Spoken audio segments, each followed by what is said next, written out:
last we left off, our intrepid group of ne'er-do-wells or characters or whatever you want to call yourselves had returned successfully from Ixion Station, having acquired the navigational data necessary for what you wanted to do.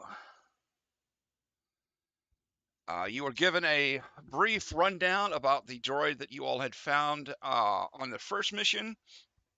It turns out the droid was infested with some kind of a biomechanical nanobot virus that had started to infect some of the material within the base, specifically the table it was on, so it hadn't gotten any further than that. Apparently a very slow infestation, which is good. They were able to seal it back up. You met Cassandra Voss, the CEO of Zerka Corporation, who was able to tell you about that and that she was going to take it back to Zerka for full examination, but she then sent you to her genetic specialist who was there to do some work anyway with Senator Thule, and you got checked over to make sure you hadn't gotten it infected because you had some of you had touched the bot because you took it out of the box and brought it with you back to the base. But it turns out you were free and clear, so that is a-okay. After that, you sat down with Kieran Shan, the New Republic agent who's been pretty much running the show, though the senator is technically in charge, but Kieran's the one who's been doing all the deliveries of information and kind of directing you where to go and things like that. And he has told you that the data you found was good, but it is going to take some time to parse it all out. So, meantime, they are going to send you. He is going to send you to Drawl, which is actually back in Corellia where you were originally, to find a former Rebel Alliance specialist, some kind of a Spec Force special project guy from back during the rebellion. But before that, he introduces you. He brings in, please come in, and he introduces you to Finnick Shoga. Finnick, if you would like to describe yourself and what you're wearing.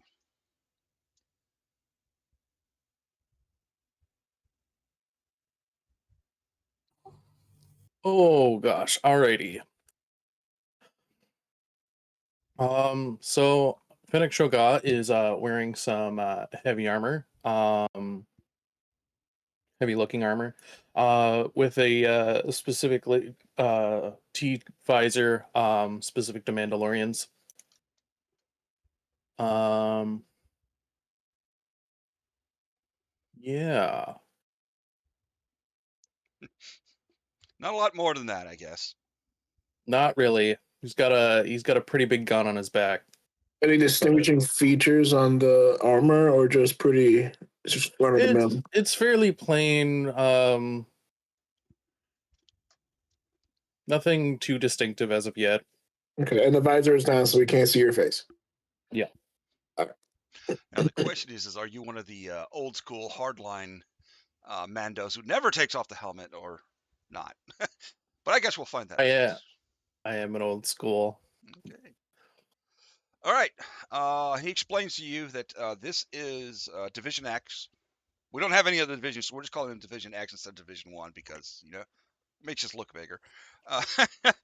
Um, they have been looking into, and this is something we didn't discuss, is whether your character was part of the rebellion or an outsider or possibly even working with the Empire during the Imperial era, and whether or not you have any specific interest or why you are working with Sakapia at this point, the Senate Oversight Committee on Post-Imperial Affairs.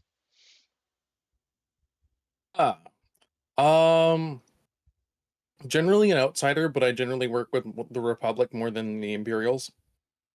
Well, the Republic didn't exist in the Empire, so you would have been working with the Empire if that was the case. Unless you just want to be a complete free agent and work for whoever, because you could have worked for the rebels then. Yeah, I'm a freelancer. Well, so the main story here is that the Rebel Alliance lost a transport in the escape from Hoth. One of the Gallifrey transports got hit by an ion cannon as its hyperdrive engines were spooling up, and it vanished. No one has seen it in the last nearly 7-8 years, almost 9 years by now. And some people in the party, at least one person in the party, maybe two, I think, have a vested interest in finding this thing. The New Republic wants to find it because there were people and things on board that ship that are of interest to people in the New Republic, so therefore they have authorized the expenditure of a fair amount of money to track down information leading to Okay. this location. Recently, Sakapia had received word through Republic channels, or rather Republic Information Services channels, that a signal had been discovered from supposedly the ship, but the signal was coming from a section of deep space that no one had been to in a couple thousand years, because at some point there was a supernova that had blown up, essentially blocked all the known hyperspace lanes to that area, and the information that was existed for that area was pretty much wiped out by the Empire during their reign, because they had a tendency to go and destroy a lot of information that they didn't want people to find. So the group had first gone to Jakku to investigate an old Star Destroyer that had belonged to the original High Inquisitor, a man by the name of Antinous Tremaine.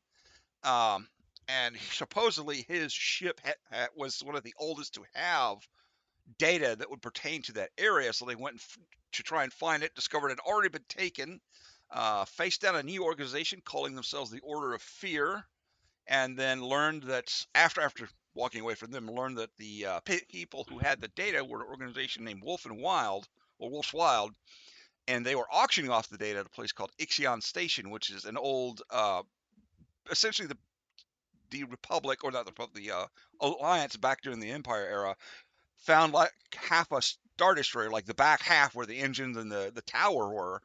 It was still intact, though the front half was long gone. It was just shreds, and they rebuilt it into a base of operations in Corellia, because it's in the Corellian asteroid base. It doesn't move. I mean, it's got engines, but it's not really worth trying to move the thing. And the asteroid makes a nice defensive barrier kind of thing. And since then, it has become a New Republic, kind of a freelance outpost. Technically, they're Republic aligned. They have a X-wing squadron that remains on station, or does patrols out from there. Um, so they went there, participated in the auction, got quickly outbid. Eventually, it was I don't remember who won that. It was a lot, way more than we could afford. I don't remember. Was it the Order of Fear won that, or was it the old? Because one of Yeah, the Order of Fear won that, and then Yeah. we went out and paid some of the money that we would have used on that to by a get copy the of the information copy. from Wolf and Wild, for Wolf's Wild. Correct. That's fine.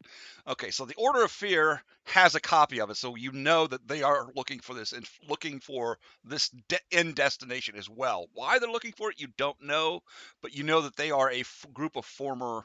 Well, you are told this, Fennec, that We don't.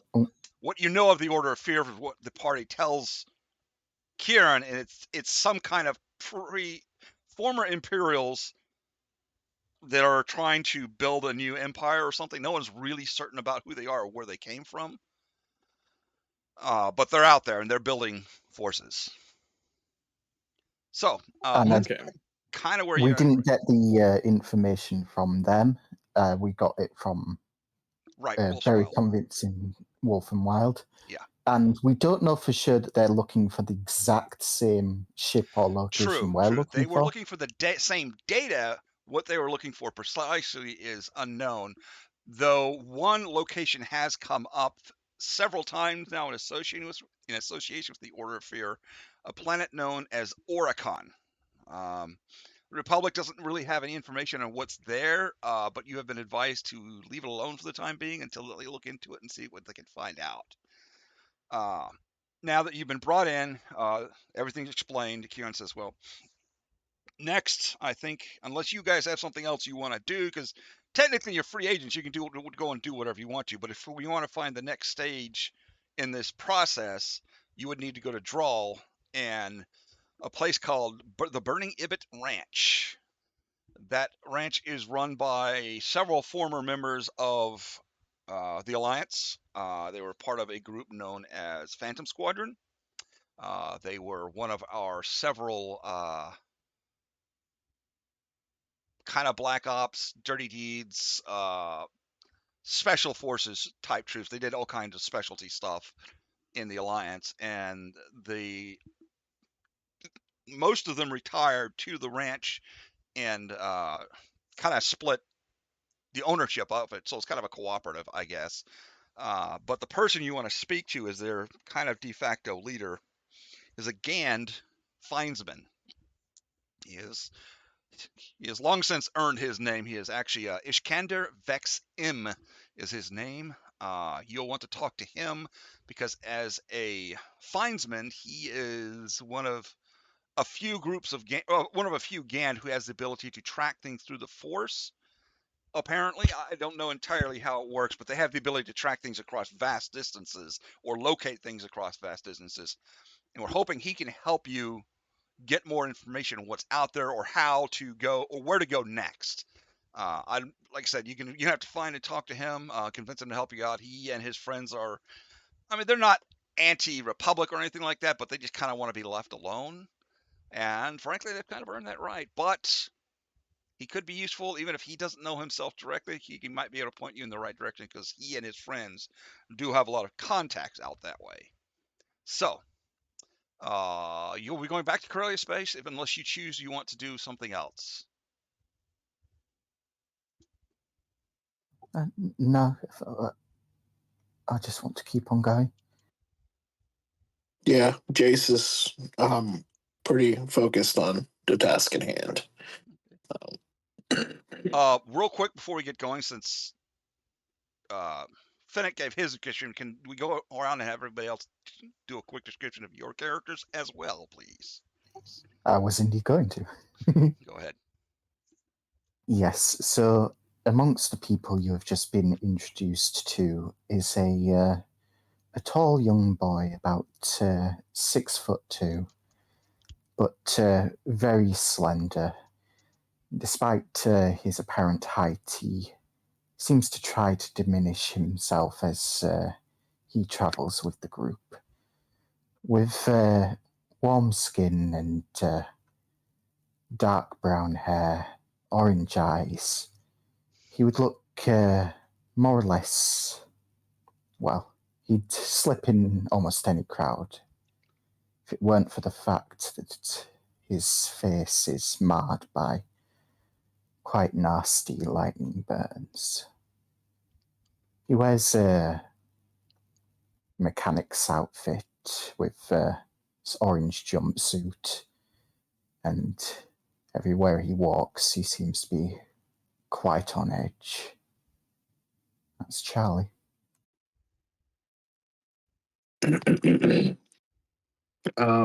Jace is very it's clear that he's Moralian. He's got the green skin with the markings across his face. He's got a pretty worn composite armor with some scratched out emblems of the different companies he's been with since the rebellion.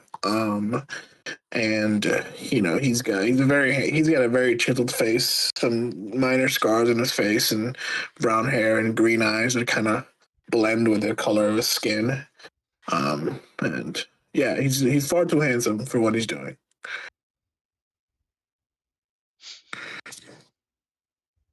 Takis? Yes. So there is also. If you're talking, we can't hear you. Oh, you can't? Probably You're quiet. Can you hear me now? just barely.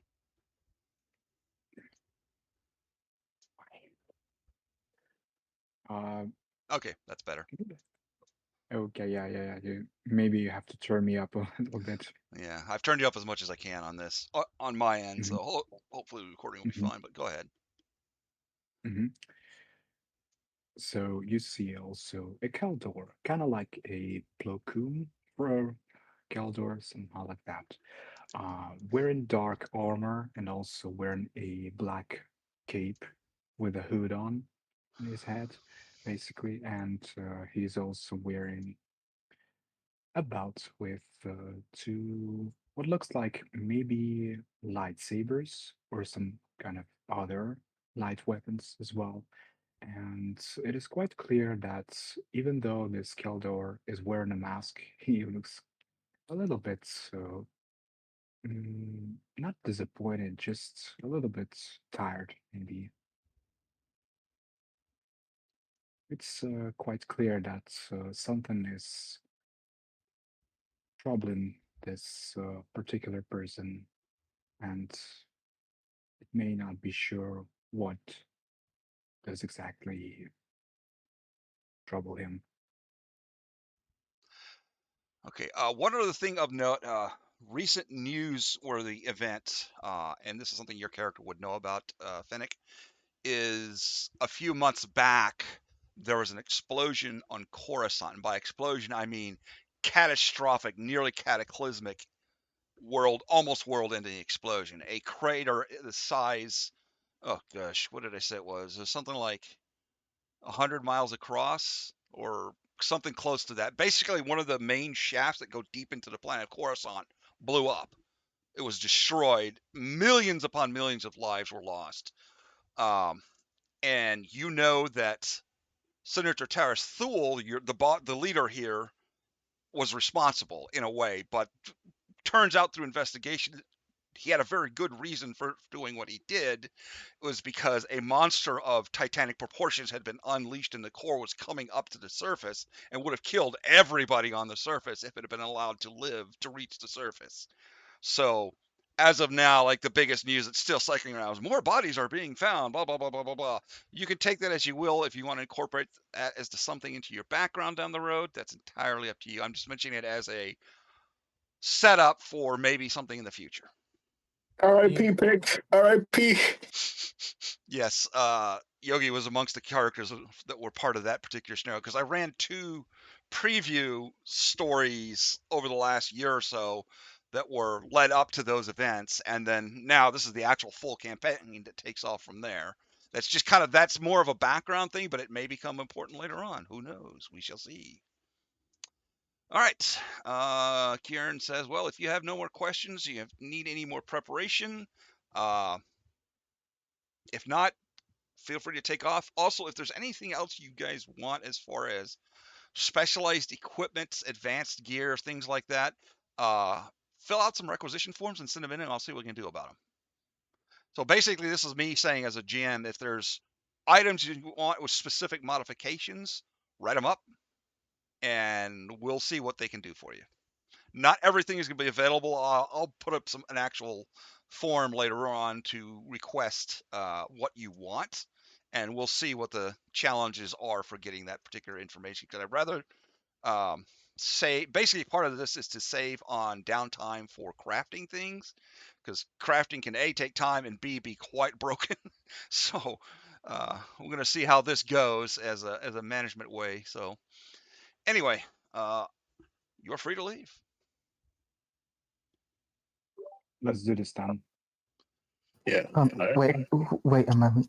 You best take the company card back. He pulls it out and begrudgingly puts it on the table. Thing you mentioned that, Sean's like, oh, here it thank is. you for your honesty.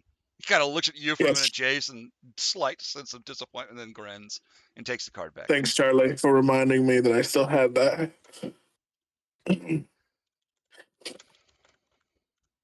And then I kind of hurriedly make my way to the ship. Okay.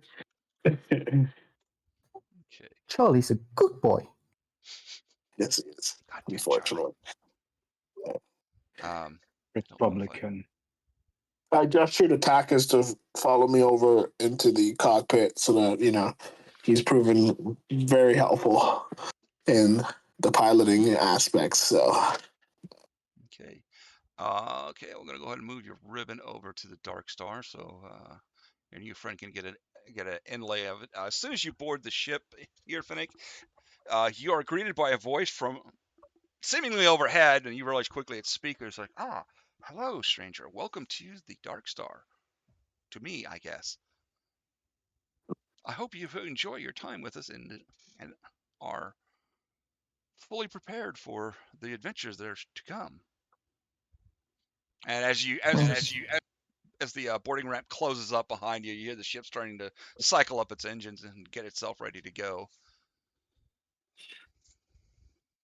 Oh shoot! Is that the pilot? No. Not really. It's just the ship is a little sentient, and we try our best not to rely on it too much. But feel free to engage at your own peril. That sounds like you don't trust me. Is that right? Huh. Didn't notice. I only just met you. Just gotta get to know you better. Mm-mm. All right, Finn, I got added your art to your sheet, so you should be able to just drag yourself on board the ship. Alrighty. We will need a quick navigation check Yes. for whomever wishes to make it. Is that piloting or is there an actual navigation It's check? navigation for the ship itself, so you have to open up the ship sheet. Oh, dark side. Okay. All right. Forgot about that. Okay. Follows the navigation. Astrogation, sorry. Yeah. Astrogation. I guess would you like to help me? Already did, Perfect. and it's 15. Well, if you're helping, he just gets advantage. That's all assisting really does. You don't need to actually roll for it, but Okay. Yes. 19. okay. Yes, sir. No problem. I mean, you've Point. basically backtracked to Corellia space, and it's going to take you a few hours. Like I think I said, like 4.5 to 5 hours last time. So like half a day to get there and a quarter of a day to get there, and then you navigate your way to Draw. Before we get to draw,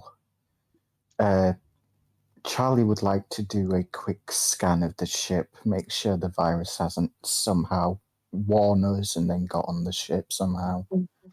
It's not. Let's go with a I was going to say mechanics kit, but it's up to you. mechanics kit would work. Technology would work. Perception or I investigation would work. can help you with that. Well, you're piloting right now. He's doing this while you're flying, so someone else can help him out if they have I can't mechanics help kit, you. or someone else can make a check with any of those skills. Medicine would actually also work in this case because of the nature of what's going on. Right now, Charlie, you're not finding anything, but you're not confident in your searching ability here, or your searching checks here. You think you might have missed something. You're not sure. What kind of thing are we looking for there, Charlie? You might recall remember the robot we dug up from the tomb? It had a biomechanical virus. The doctors said it hadn't transferred to us, but I don't trust that it hasn't gotten onto our ship.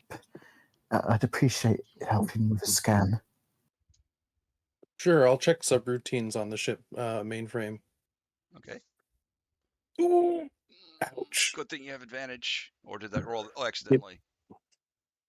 Because if it doesn't No, have a that was virus, it does advantage. now.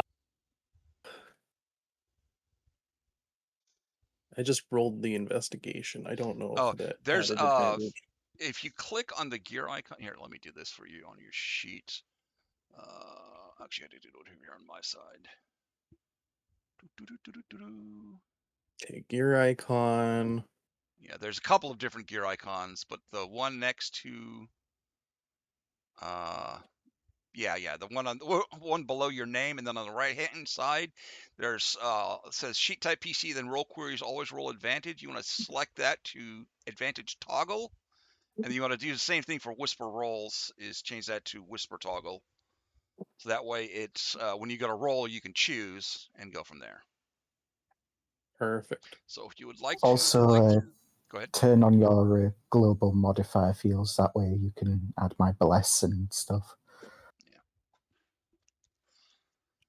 All right. It's underneath those, and what they'll do is that'll put extra fields on your main sheet, so you can add other things. We can go over that later on, because it helps to keep track of additional bonuses and damage and attacks and skill checks and things like that. So Okay, cool, because I got some skills that do that. Yeah. too. For skills, if you have any skills that you have expertise in, again, you can click on that gear icon, and then the kind of the bottom middle, you'll see like the list of skills.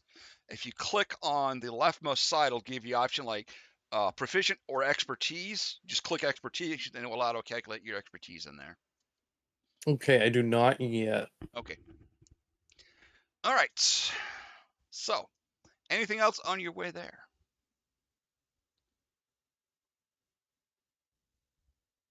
I'm not confident we've gotten this. I have no check on the way back, I suppose. And that will end Charlie.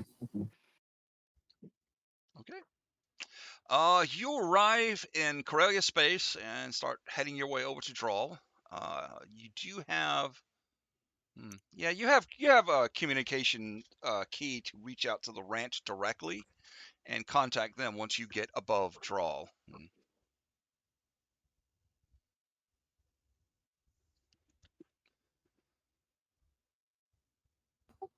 I guess we'll ring them up. Okay. There's no response for a few minutes, and then a small voice gets on. Yeah, what do you want? We'd like to. I'm not muted or not. No. We'd like to land. No, you're not wanted here. We have enough kids. I didn't mean to do that. What? You have enough kids? We don't want any more. We are not children. Can I talk to somebody who's actually going to help me? No. Here, what do you? Get away from that. And a more adult voice takes over and says, I apologize so much for that. We can't always have somebody available to monitor the radio here, so we have the kids monitor it, and if someone calls through, they're supposed to come and get one of us. And you sense Well, this voice looking at this child who was talking earlier. Anyway, well, who am I speaking with? requesting to. This is Jace from the Dark Star, in the Dark Star from the Socopia. Did I say that right? Yeah, Mhm. that's fine. Socopia. Not familiar Requesting with it, but what is the nature of your visit? reconnaissance. We are looking for someone to kind of engage in discourse with. Who specifically are you looking for? Is it Ishkandar, or did I misunderstand? Did I Nope, make confusing? you got the right name. We're we're due to meet up with Ishkandar about some information he may have that we need / want. Okay. It's Socopia. What is that part of? Or what is that? Sorry, I've never heard the name. I've been on Drawl for a very long time now, so don't get a It's lot of part of outside news. it's part of the New Republic, Ah, headed by General Thule. you mean Senator Thule? Senator Thule, thank you. Uh, And we're all right. Come on down. Here's the coordinates. Just land outside the main barn. There should be sounds space next good. to the YT that's there. Just try not to bump the YT too hard or at all. No promises. Yeah, of course, of course, of course. I've done this once or twice. Well, I certainly hope so, or you're gonna have a bad day. All right, I'll see you when you get down here. All right. Okay. Like, All right, so you make your way down. Go ahead and make me a simple piloting check. You have an advantage because Takis is there to help you. This is not going to be difficult. This is more to see if you screw something up. I don't roll a 1, you'll be fine. yeah, 25. Yeah, okay. You sail in, and I'm going to change the map real quick so you guys can kind of see what you're looking at here. Where is Corellia?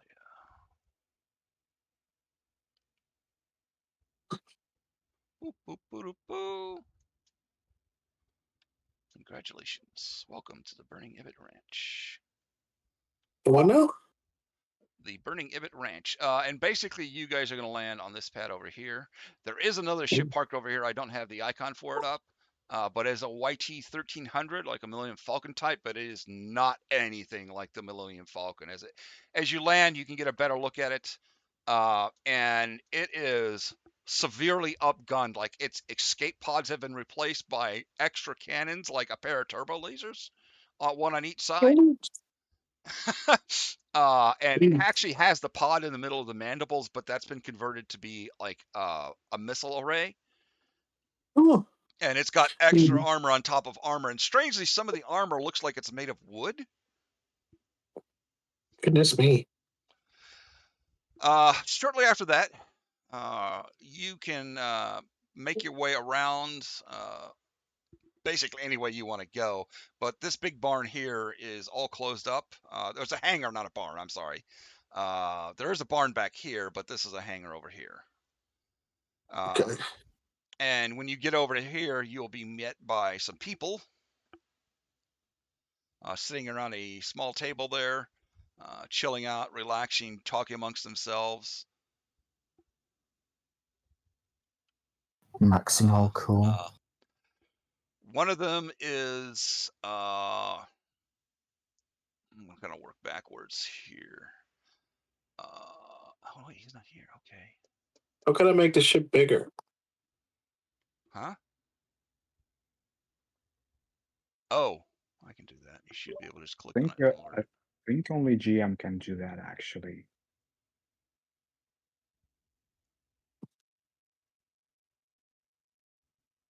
There you go. Okay. I don't think I have any other ships on here. Honey, I shrunk the ship.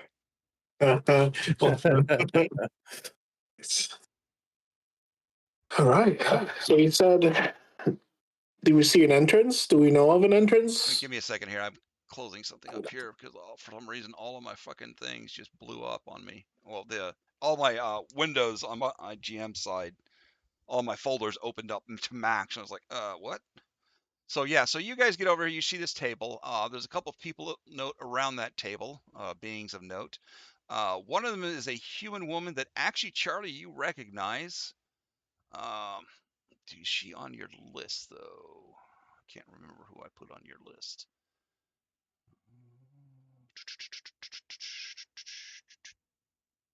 Oh yes, you actually do know her. Christ Jatan. She was the leader of a Phantom Squadron. I'll put her name in the chat there. Oh, Christ. Do you say that out loud? Yes. And along with her are a couple of other.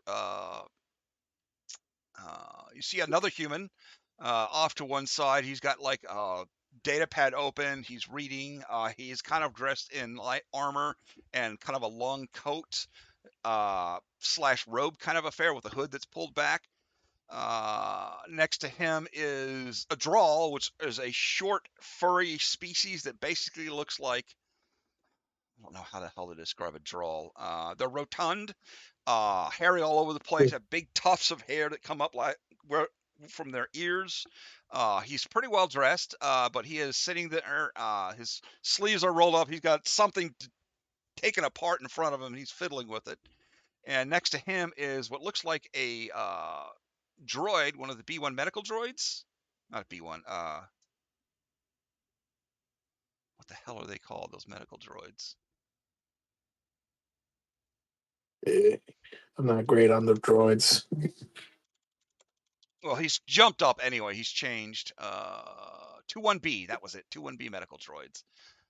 And he is not doing much. He's, drinking some.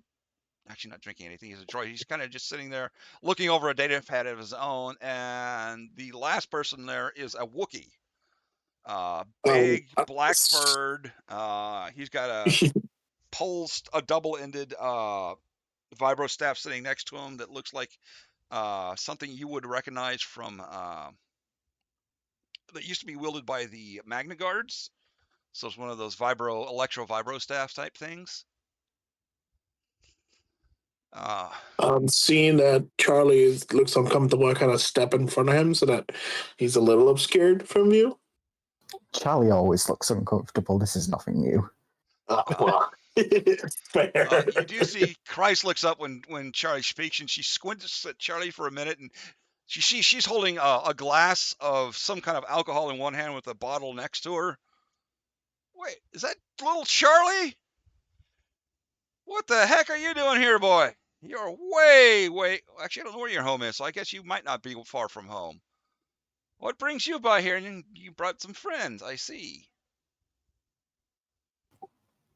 Please, you talk to her. I'm sorry, did you? He said, please, you talk to her. Oh, you're talking That's to. fine.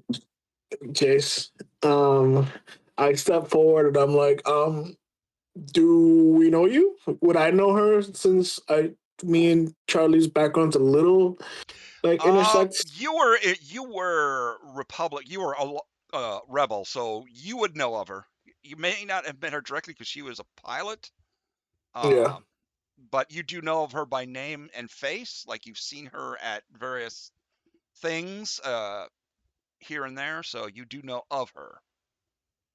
I go, I think you're confused. My friend here was somebody else. I don't really know how either of you could kind of run in the same circles. Well, no, Charlie Oscar was a. Well, I saw you at Hoth. Why is he not speaking for himself? Did you lose your voice, Charlie? You used to be pretty chattery. And she's Yeah, at this point standing up and moving around the table to look closer at Charlie and kind of look the rest of you guys over. You see, at and this I point, kind the of other group of people the rest of the people are all kind of turning and watching in curiosity. step between Charlie and her, and I'm like, well, it probably doesn't want to talk to you. So, what No, happened? it's okay. I don't think I've done anything to offend you, have I, Charlie? It's been a few years since we've seen each other. Oh, no. I'm sorry. We're looking for somebody.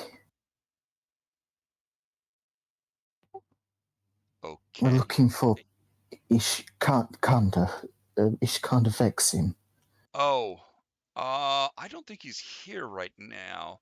About that time, you see this door over here opens up, and a Deveronian woman comes out. Can I do this? Can I? Oh, whoops. I don't know if you guys can see that or not. Nope. Oh, no, it's showing on Twitch, which is weird. Okay. Maybe Well, it's yeah, because that's your view. Yeah, okay. Anyway. maybe Get it's back the to. GM layer. No, It could be. It could be. I think Or he's trying to display a handout. Yeah, I don't have it set up though, so it's not displaying real well. I apologize for that. But anyway, a very attractive older Deveronian woman steps out and you're here. Excellent. And you recognize the voice as the voice you were speaking to upon landing.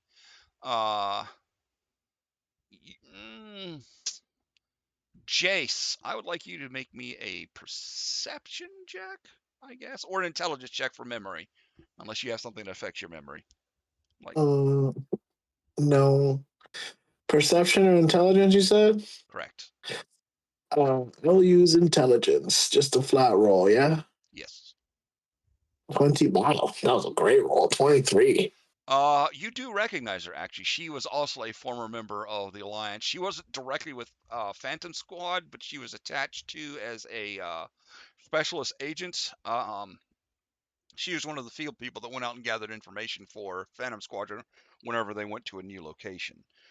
So she's you know pretty well of her. You may have even interacted with her in the past. Let me find my picture to put up here in NPC since I can't put it anywhere else, so you can all see what she looks like. She does smile. She seems very friendly. She says, "Oh, hello there." She looks over at Charlie and kind of like blinks at him a minute and says, "You seem very familiar, young man." And Christ says, "Yeah, this is Charlie Oscar. He used to hang out at Hoth Base, help everybody out as best he could." "Oh, yeah, I remember you. Hello, Charlie. How are you doing?" We're bearing up. Well, you've definitely grown. I mean, you were half the size you are now. Excellent. Well, you already met Christ, and she'll go around and introduce the others. This is Bran Panor. She introduces the guy with the long coat. He kind of looks up from his reading and waves briefly, and then goes back to his reading. Hamdre Hakar, our lead mechanic here, and the drawl has been kind of watching you guys for a few minutes. He's, hello, pleased to meet you all. And then go back to his work. And this is That is a very Dash. droll voice. And this is Dash, and you look at the 2-1B looks up. You can see the droid has obviously been modified. He's wearing armor. One of his arms is like a bright red color, like it's been repainted, and he's got a whole slew of equipment that looks like medical equipment that could double as weapons easily. And lastly, Walavabek, our chief of security. What language Pleased is to that? meet you for anybody who speaks Wookiee. Okay, okay, I don't. Shiriwook. Shiriuk. Yes. Why don't you come inside? We'll get you some. Anybody hungry? We have plenty of food and drink. Uh, Despite being a ranch, we are actually a farm as well, so we do have foods. Come inside and let's sit down and we'll talk. Just be warned, there are many children afoot. Try not to step on any. No promises. And she will lead you into this room where there are several tables where there are many children. Almost all of the tables except the middle one are occupied by children.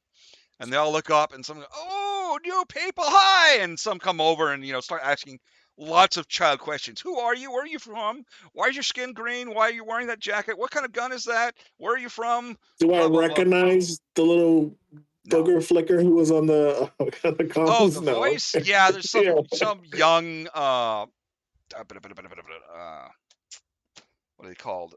Twilight girl who's just glaring at everybody like, you better not have brought more children. We don't need any more. The woman, the Deveronian woman introduces herself as Farinay. Says, Sasha, be I make nice a to the face at her. guests. You make a face at her. She just I make glares a back face. at you. I see you. I see you. Right Goes back back at to you, her kid. meal. Right back at you. You know. Farinay smiles and sits down and gestures you all to sit down, and food and drink are brought. It's pretty decent quality, good stuff. So,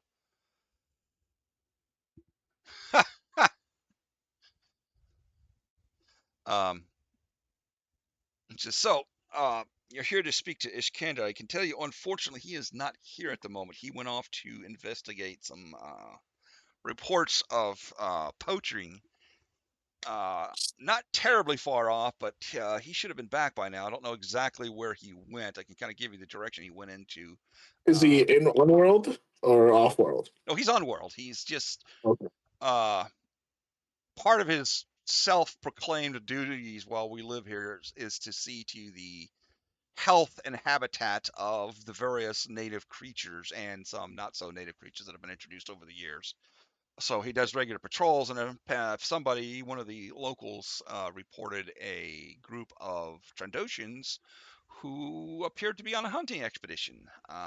So he went to go and track them down and see where they were and what they were doing, and stop them if necessary. Now I don't have any idea how many there are. They just said some Trandoshans were hunting in areas they shouldn't have been hunting, because there's many areas on Droll are prohibited hunting grounds. Of course, criminals being what they are, they like to come and investigate these things. So you can either wait for him to return, or if you desperately need to look for him, I can tell you where to go, but you won't be able to take your ship because they're not allowed outside of certain areas. We do have some speedercraft, some hovercraft available, which you no doubt saw on your way in, and indeed parked right outside are several various speeder bikes, a couple of not hover bike, land speeders sort of thing. Mm-hmm. Because if you wish to, you're free to take them and go find them. I dearly love the guy, but he has a habit of, how shall I put it, getting in over his head. I mean, he's not very tall, so it's not terribly hard, but he is a very good individual, and he expects that behavior from others. And when they don't, He believes very strongly in punishment, or at least teaching lessons thereof, which can get him into trouble from time to time. So, I mean, You're he's saying he probably is in trouble.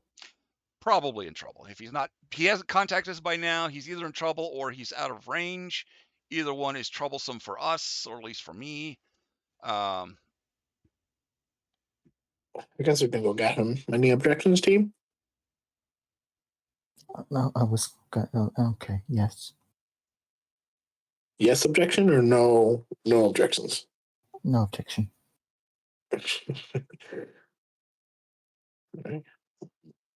I guess we'll take those speeders then. Actually, talk to Andre and see if the ugly is ready to go. That'll fit all of you, and it'll be a lot faster than the speeders. All right. Well, where's this Hondra again? Because that's one of the Outside, he's people. the drawl outside. It's probably in the hangar, so he'll need to let you in to get it, but you should be able to take it out. Somebody, since you flew in here, at least one of you is a decent pilot. I wink at him. At her? Yes.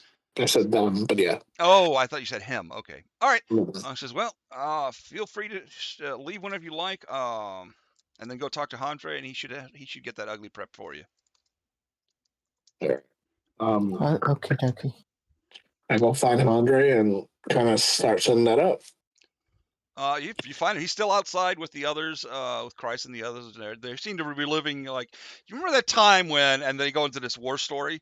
It ends in with a really terrible joke from Christ. Mm. Andre looks up and says, "Oh, you want what?" "Oh, yeah, I suppose. If you feel he can handle it. Come with me." He hops off his chair and leads you over to the side, this smaller door on the side, and opens up and leads you into a hangar. And in the hangar, there are several vehicles of note. Over in the, I forgot to put the icons on here, but on this one, there is an ARC 170, one of the big Clone War era multi-cockpit fighters that is partially stripped, like the engines are opened up and the engine casings are on the side. Looks like it's being worked on. Then over to this side, over here, is a B-1 bomber that doesn't look like it's being worked on, but doesn't look like it's moved in a while either. It's just kind of sitting there. And then over here is the thing he's talking about. Actually, no, that's over here. This one over here, I think, what was I going to put there? It was an X-wing of some kind, just a regular X-wing. But you do notice the ARC 170 is bears the marking of Phantom Squadron. In fact, it says Phantom X on it, and it has a series of TIE fighter kill marks for TIEs and interceptors and et cetera, et cetera, et cetera, and at least one defender. But over here, you see a thing that looks like Wait, it which used to be. defender? Sorry for interrupting you. Which kind of defender? TIE defender. The three-winged one? Yes, Takis just observes this one. Like, he's glued onto this TIE defender. Well, it's not the ship there. It's a marker, a kill marker. This ship, this ARC 170, has killed a TIE defender. It's still glued to that image. Okay. Just with a different manner. Like he is glaring it down. Like it's something really annoying. Like it owes him money. What? Like it owes him money. Yes. Sorry for interrupting you, by the way. Yep.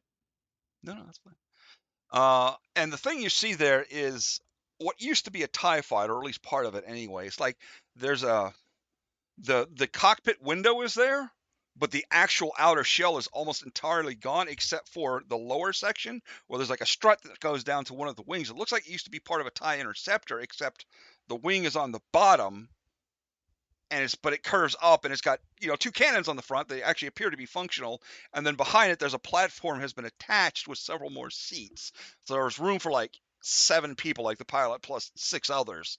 And it still has its original TIE twin ion engines mounted to the underside of it, but they've also looked like they've been severely juiced up. Like they have the space equivalent of blowers and nitrous injectors, Oh, nice.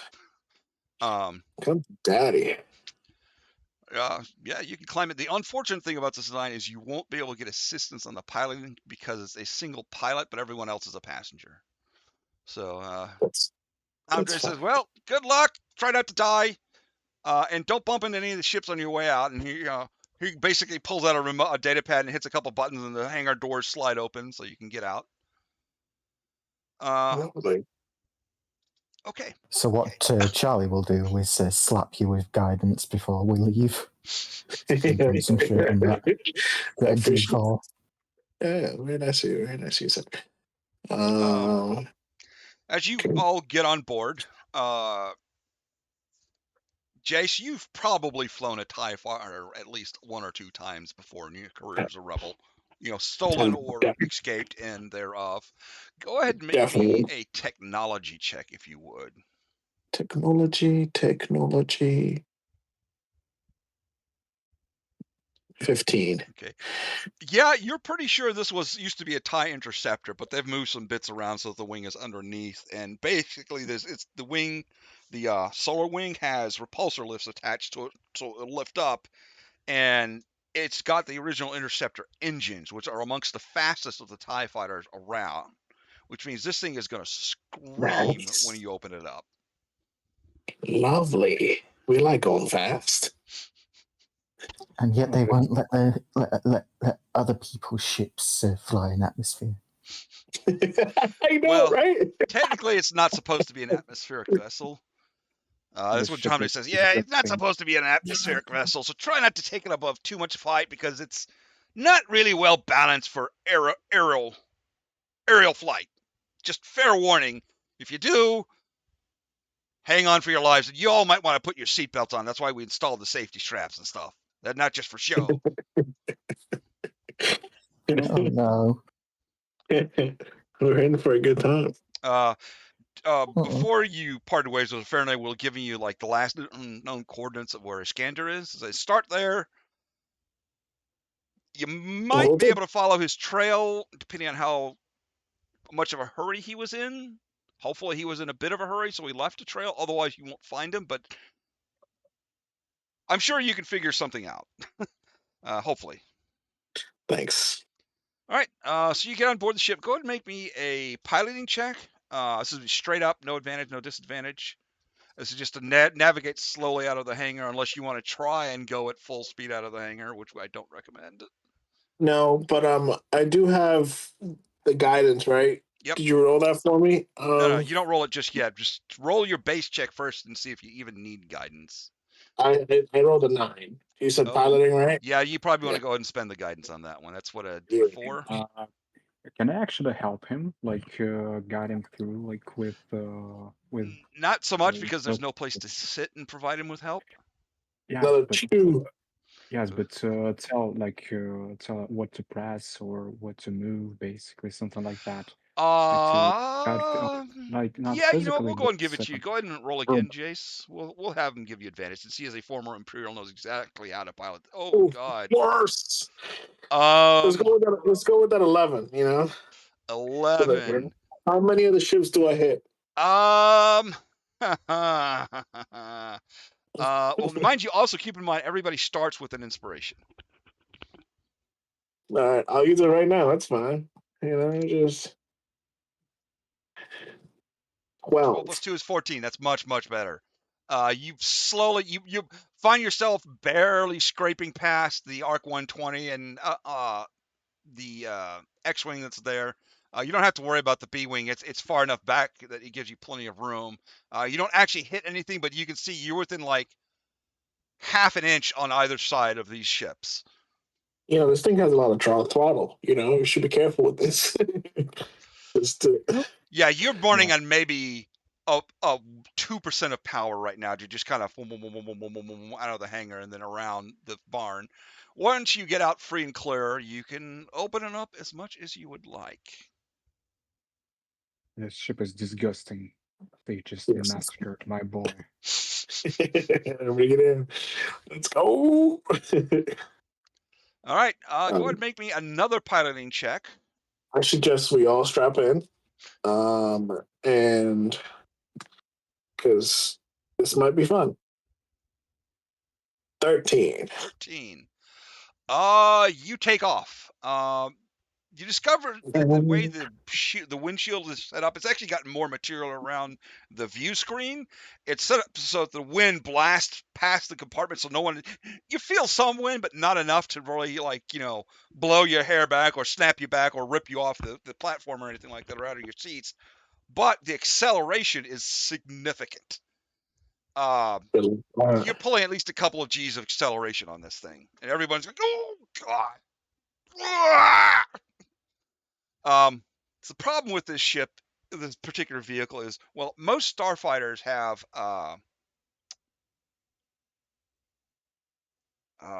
inertial dampeners. This doesn't, or it has them, but they're very, very, very weak or way tuned back. Go ahead and make me another technology check there, Jace. Actually, you can get help with this from Takis. Hopefully. Yes, Tychus does provide help.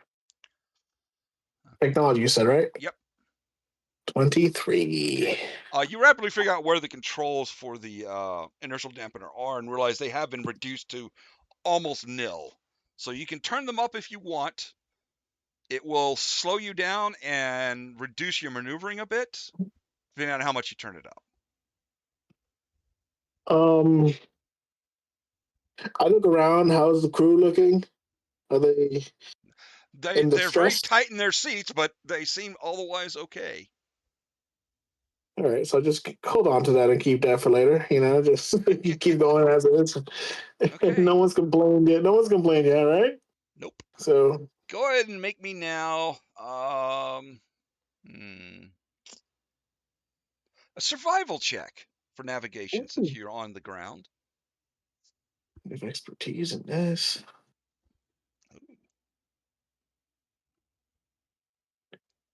I accidentally forgot to take off the advantage, but that's fine. Still the same number. Thing either 19. way. You're fine. Okay. You navigate out to the last coordinates. It only takes you at these speeds about an hour to get out there. And you slow down. I'm assuming you slow down and you'll just blow past the area. But you can't see. I slow down as we get close. I start slowing down so that we can do a proper, stop and not injure ourselves. Okay. I need everyone to make either a perception or investigation check, including me, including you, as you're looking around for clues as to who might be where, or to where this individual is that you're looking for. 13. Again, perception or investigation, whichever one is higher for you, or whichever one you choose to make. Takis, did you roll yet? Not yet. I'm about to. Perception. Nope. Nope. Doesn't work. Okay. Charlie, you got the closest. You're looking around as you kind of slow hovering forward to kind of look at the area, and you see this is basically an area of tall grasses, so you're kind of in them, just at the surface of the tall grass. So basically, you're doing a skim, like the grass is water, so you're kind of parting everything behind you and around you as you go. So it's kind of a interesting effect. You kind of look off to one side and you're like, what is that over there? You think you see something, but you're not sure what it is you think you see. Like there's a difference in the grass off to the right and ahead a little bit.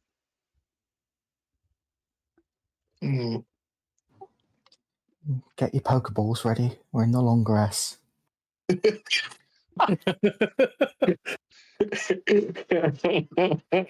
Yes. Okay. Nice, Alrighty. nice.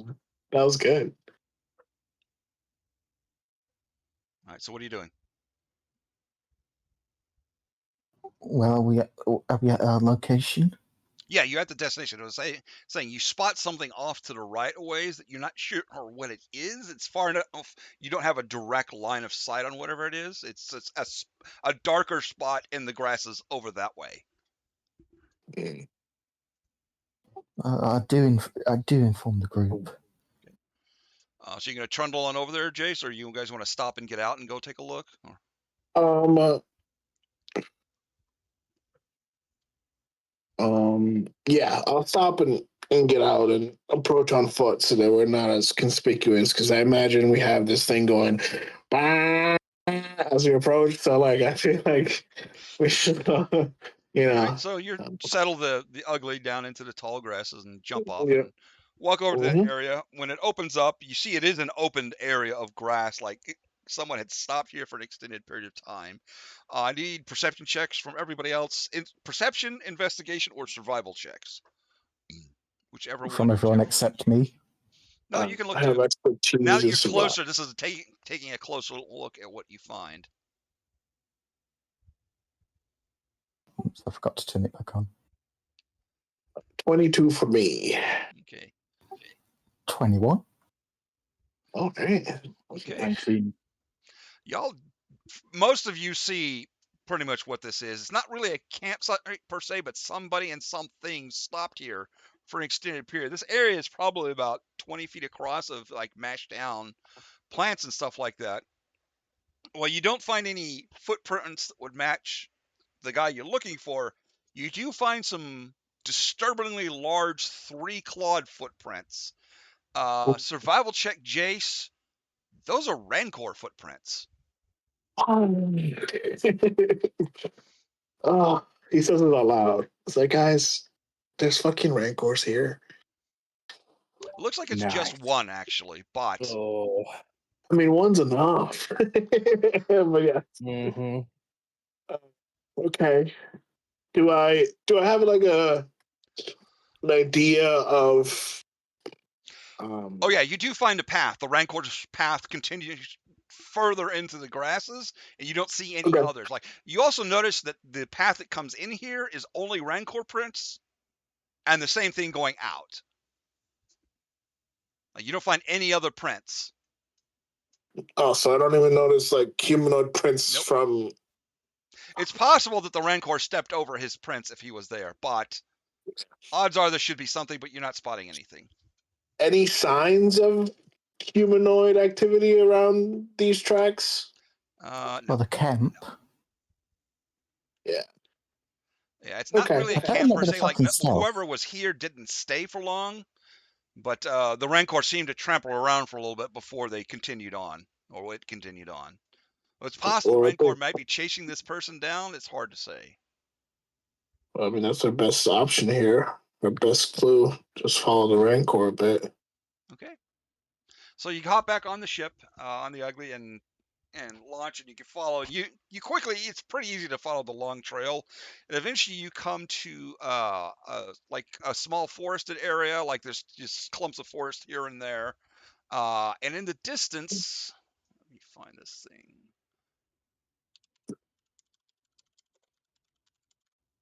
Actually, you know what? I have this elsewhere. Hold on 1 second, please.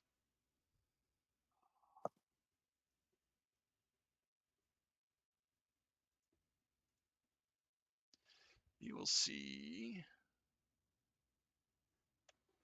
Whoops, no, wrong place. I'll put this under Desperate Hours General. You see this large floating thing. Technology checks for everybody.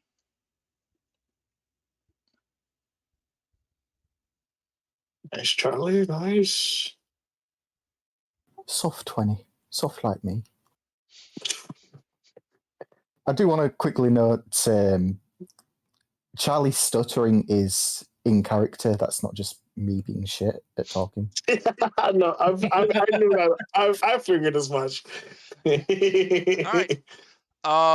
Charlie and Takas, you both recognize this sort of thing. This is what's known as a it's an Obrikian floating fortress. It is a vehicle can be multi-purpose to different uses. They tend to be used as command and control centers for battlefields. Was their originally intended purpose, so they could fly around the battlefields. Though of late they have been used by Trandoshans to act as a mobile hunting lodge. And as you approach this area, I need you all to make another perception check. Gosh, we're just doing a lot of these. Well, you're gonna notice. Oh, jeez. I see nothing. You said another perception, right? Yep.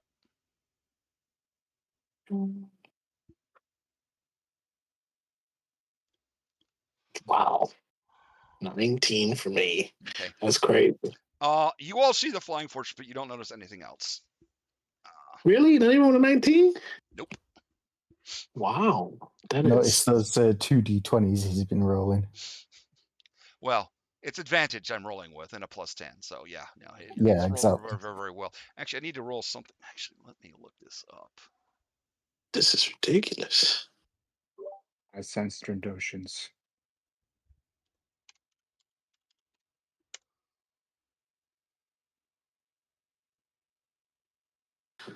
What is their stealth there? Not. Okay.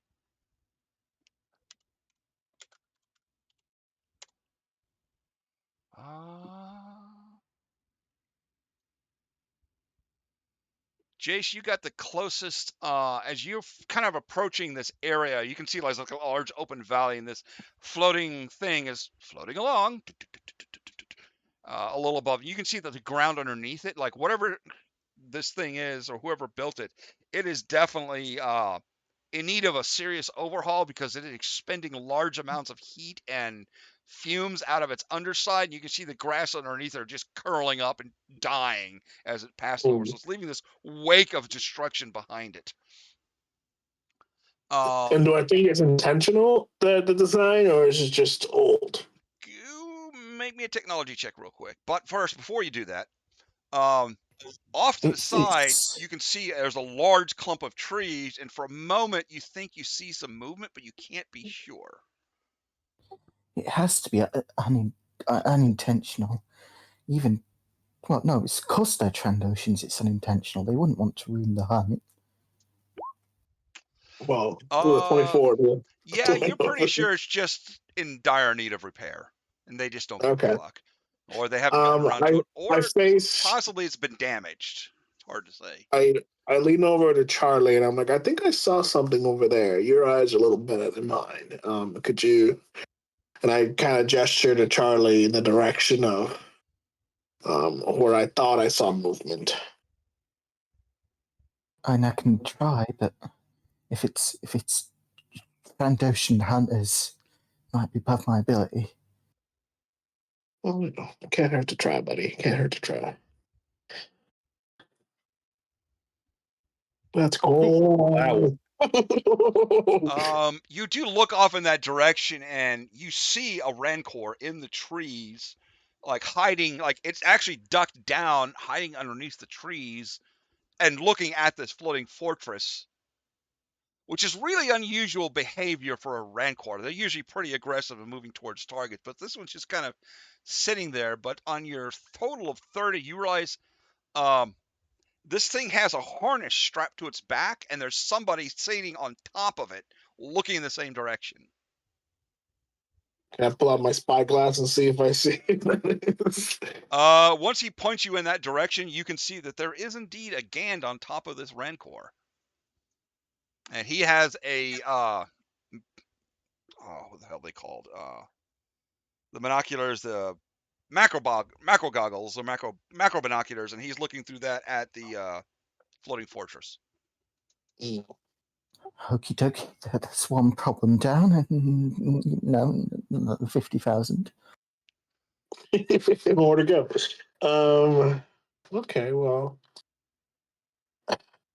do we think we want to engage this Gand and see if they've seen our friend, or do we just skip that and try and board this mechanical doomsday device? We're looking for a Gand, and there's a Gand. Well, okay. That's what I thought. I was just. As you're How watching, far away is the? Sorry. No, go ahead. How far away is the ship? The ship is probably still a couple miles away. It's just pretty big, so you can easily see it. The Gand and the Rancor are probably like a quarter mile away, off to your left. Okay. So they're between you and the fortress, technically. Got it.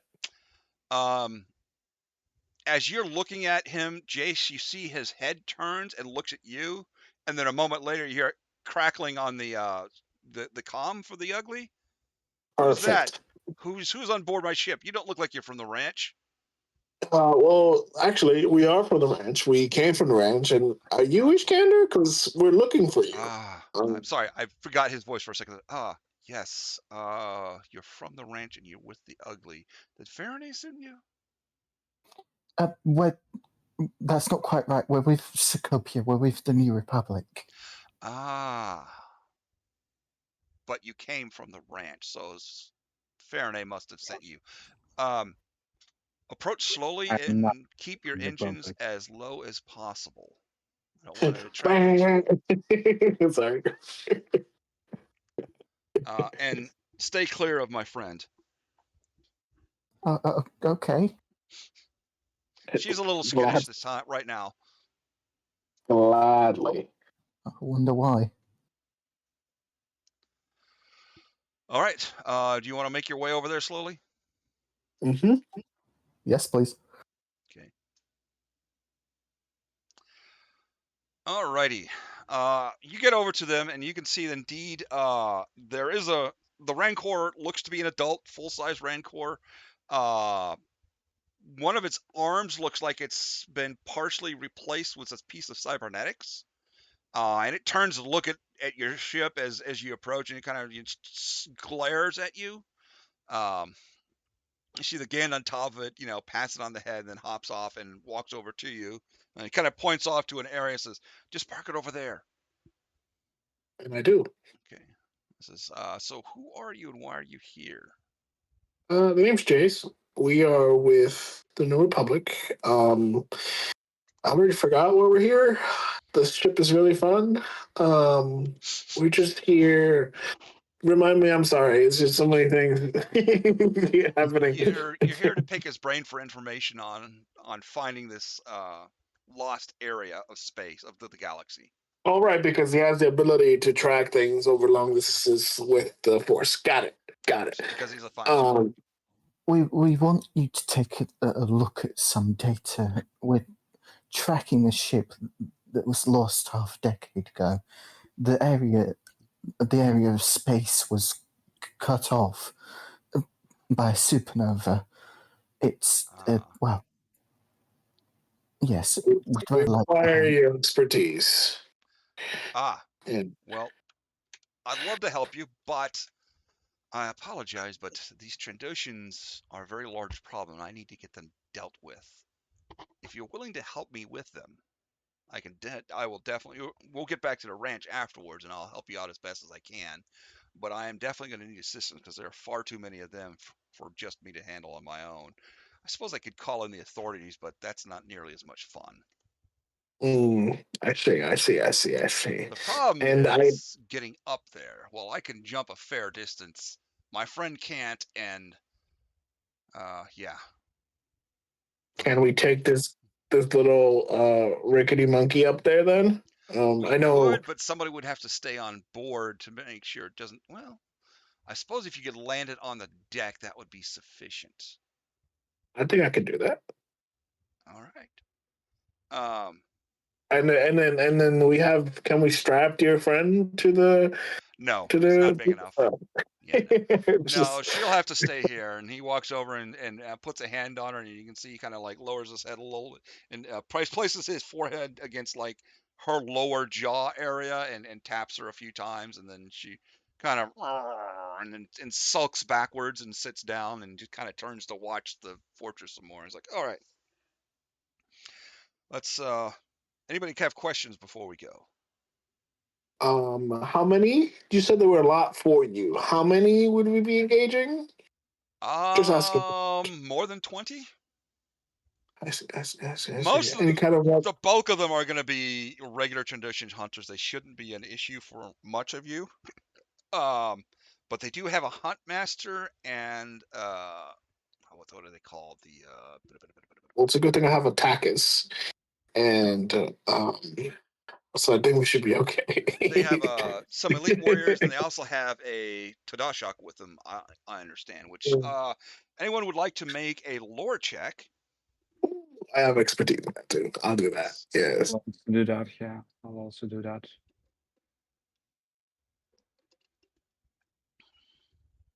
23. Okay.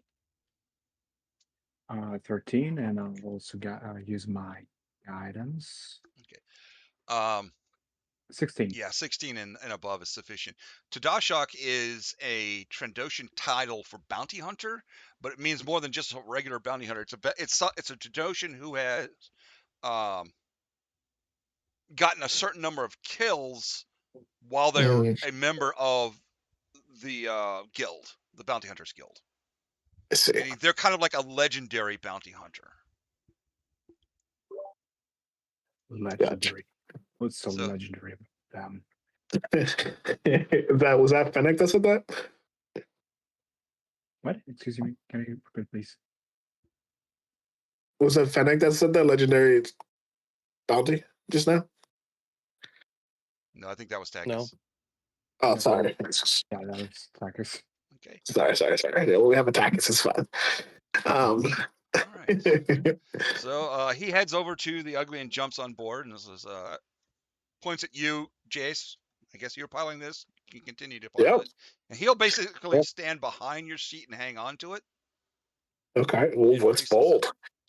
Yeah. Huh? I'd say that's a bold move, but okay.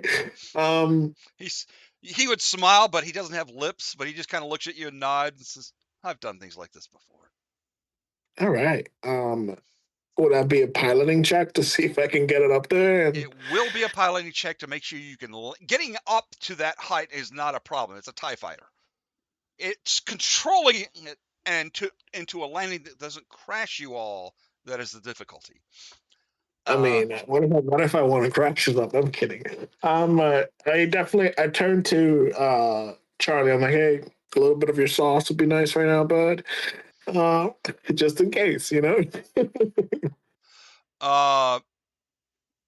While Charlie is going to give you guidance, Iskander is actually going to tap you on the shoulder too and says, you know, if you focus on that point over there, he points at an area and he's going to give you temporary boost as well. So you actually roll 2d4 to add. Oh, You do notice he has a wrist pad. I see. Fancy. Oh, I might not even need it. Hold on. I'm gonna roll it anyway to see how well I do. Okay. 28. Pilot extraordinaire. No problemo. Let us move to the new map. Okay. I throw a barrel roll in there. You're gonna land like over in this section, so you can all deploy yourselves from there, and I will reveal the first ranks of the enemies. Yeah, I get a little cocky, and I definitely throw a barrel in there. You know, that's really plunging over there. You know.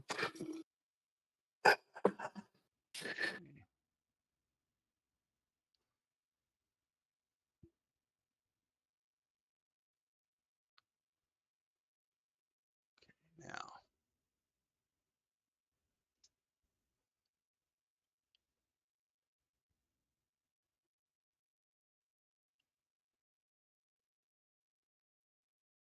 now you can see that. Okay, I'll just go ahead and reveal all these guys here. And one more. Now, you do notice that all of these guys are manning heavy cannons that are spaced around the ship, but as you come up pretty much out of nowhere at speed and slam down on this thing, they are like, oh shit, and then draw their weapons, all of which are, I believe, just swords. Double swords. Do we have a surprise round or? Oh, they have blasters as well. Okay.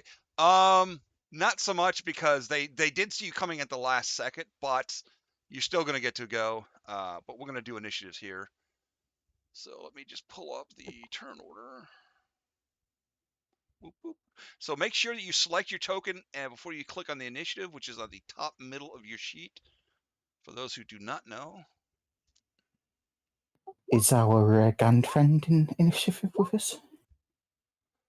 yes, Wow, he nice. will be. I've got to put his token up on here.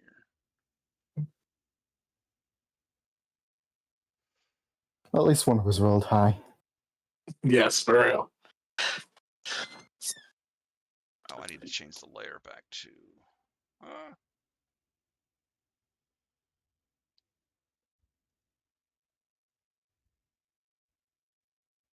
Oh, whoops. No, no, no. I gotta go back here. Okay. Now I can roll his initiative, which I should have on here.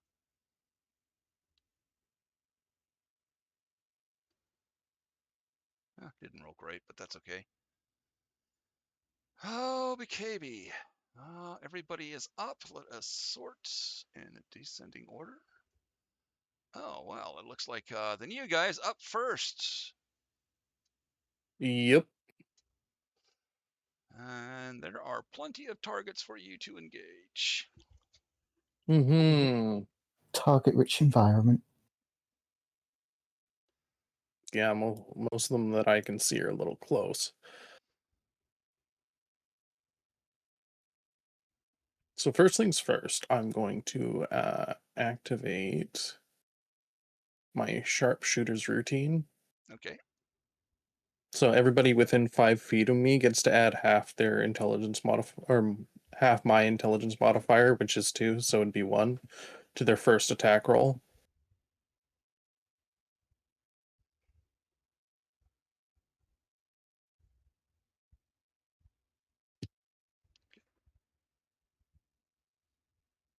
Resort this real quick. Okay.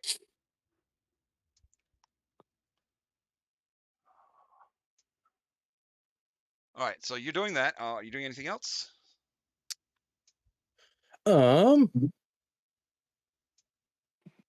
Yeah.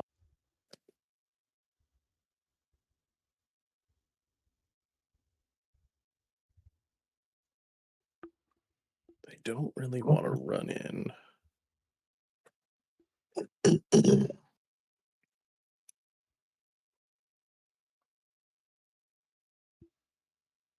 But I will move 1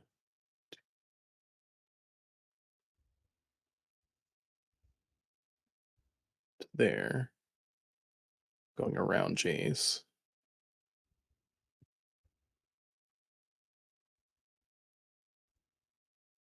He's 20 feet, so he's actually out of my range.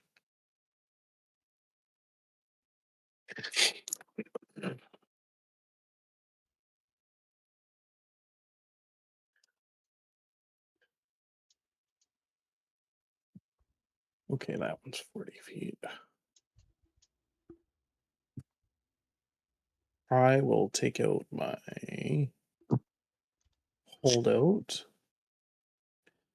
and attack the guy on the far bottom corner. This one all the way over here. Yeah, he's 40 feet away, right? Okay. Yep. Okay.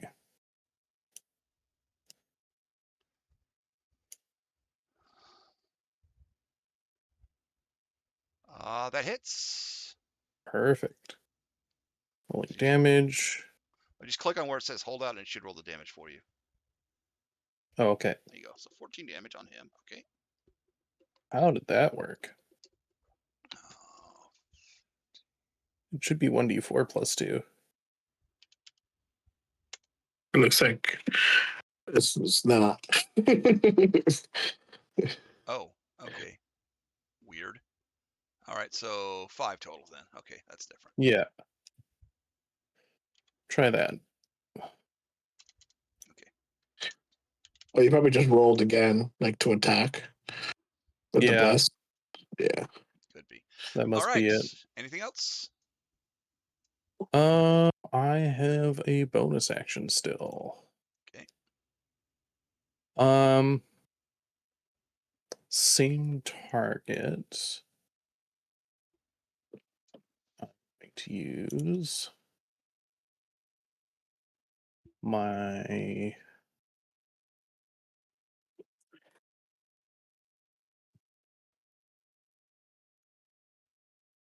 fighting style sharpshooter on him. So if he moves more than, or at least 5 feet, he provokes an attack of opportunity. Okay. Anything else? I think that's it. Okay.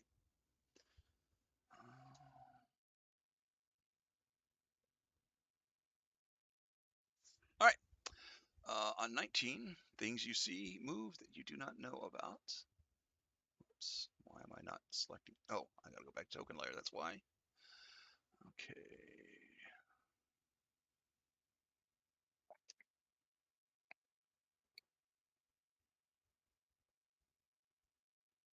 Those will be too far away to notice. All right, then Ishkander will go.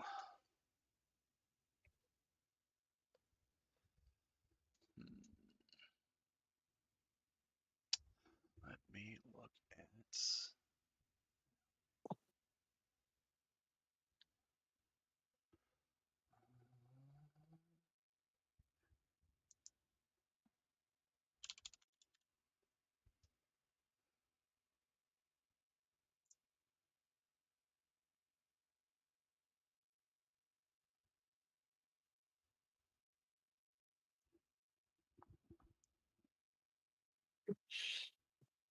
No, it's not going to do that. Oh, shoot. What is that thing?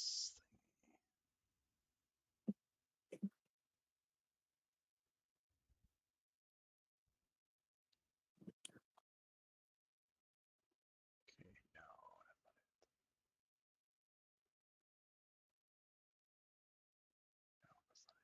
Sorry, I got to look up a power because I don't have him fully kitted out here. And you're looking for? I'm looking for, I can't remember what the tech power is. That's basically bless. I don't know if they actually have it. Yes, Blast. they do. They do have bless. Oh, do they? Yeah, it's just Tech called power, something. yeah. Yeah, it's called something else.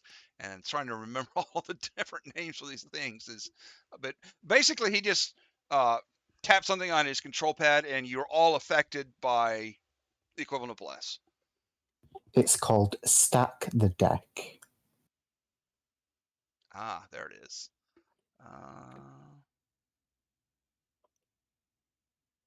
What level is it to? It's a level 1 power, actually. And he is going to cast it at a high enough level that it's a d6 for everybody. Why do I not see it then? You selected for tech powers? Yep. Okay, it should be level 1. So you just select level 1, and then it'll be towards the bottom because it's Stack the Deck. I posted it in general chat in Desperate Hours General.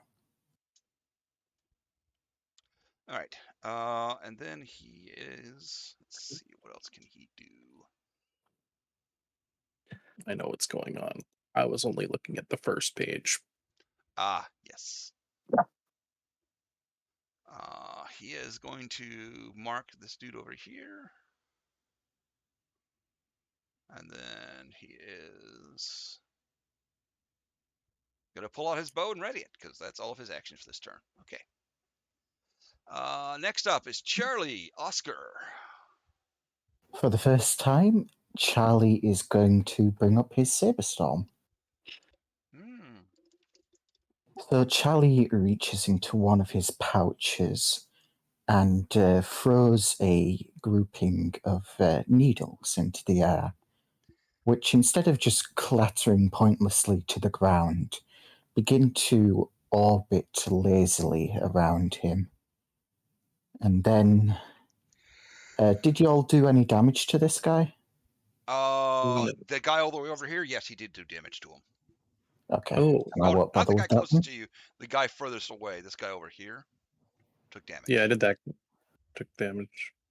Yeah, no one else has taken damage to this point. I'm gonna change that. All right, then I'm going to do something a bit silly.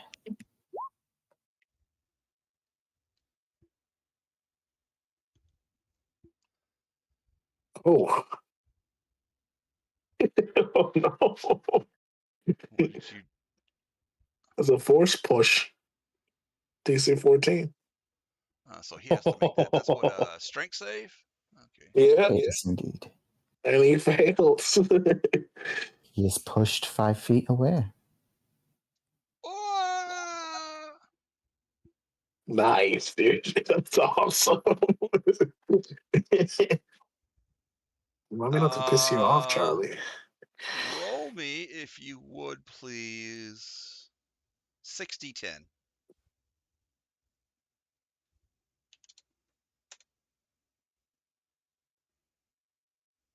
Not the best. Okay. He's not dead yet, but he's pretty messed up. So 60,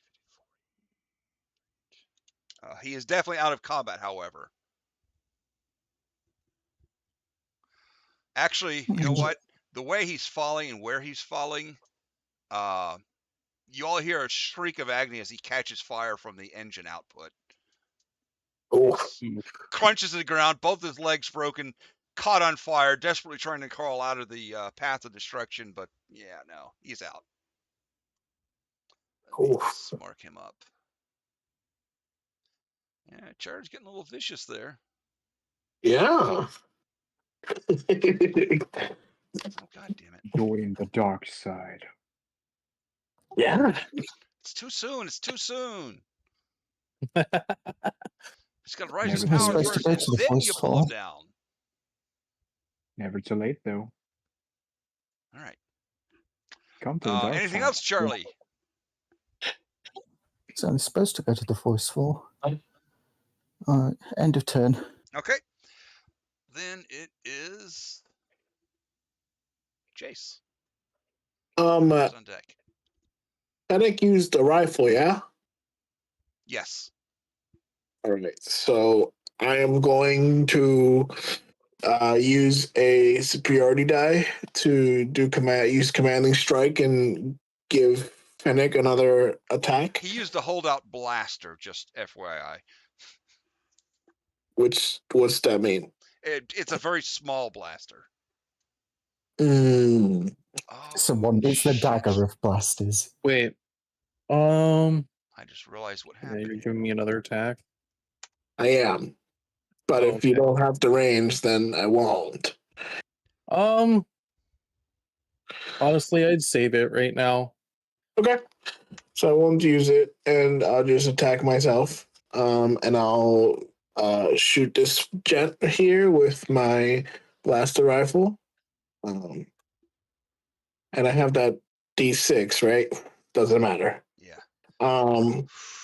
And with my reaction, I am going to give Takis advantage on their next attack. I'm going to say that your shot does miss, but it smashes into part of the engine over here. Okay. And we are going to do red, and it begins to spew fire in this section here. So right next to you, there's suddenly a column, like an angled sheet of flame is flaring up next to you there. Oh, watch it. Yep, my bad. Fennec. Gotta get used to your name. Okay. What else did you do there? I'll move over here, and I use my reaction to give Takis the help action, and that's my turn. Okay. I did not finish moving you guys up, and then it's the hunter's turn. See, that guy's gonna stay, so this guy is gonna move up 5,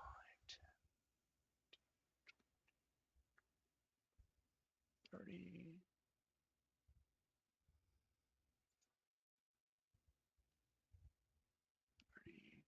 Stay there. This guy's gonna move up. The rest of those guys are gonna stay there. Okay. We'll start with the two that are back here. One of them is gonna shoot at Iskander.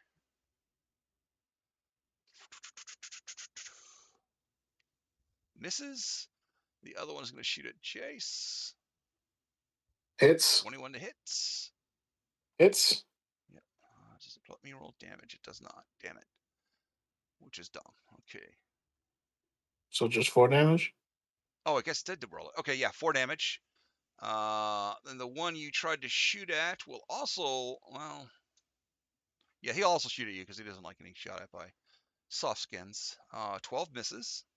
Oh, The one that's up rude. here will shoot at Soft Finnick. skins. Does a Miss. 14 hit you, Finnick? Okay, no. The one that you shot will also shoot at you. 15. AC's 15.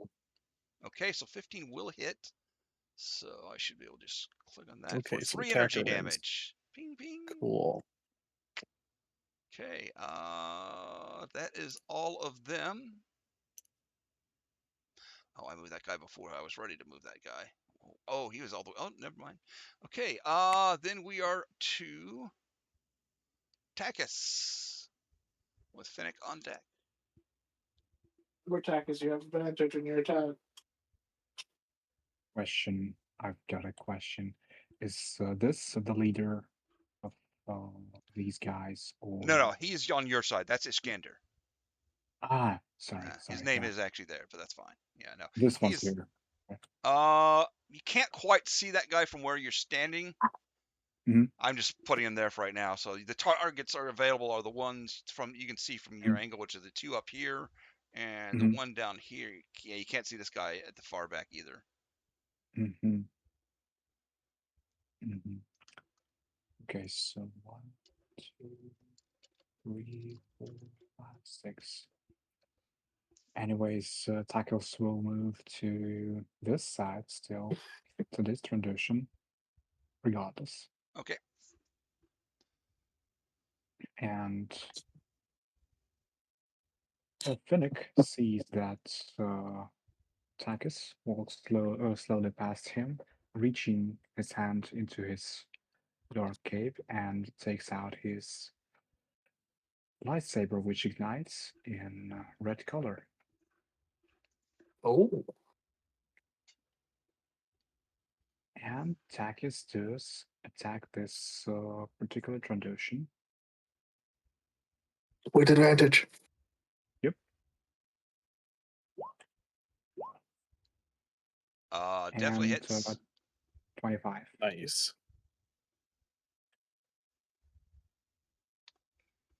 That is going to be Okay, so this guy 10. takes 25.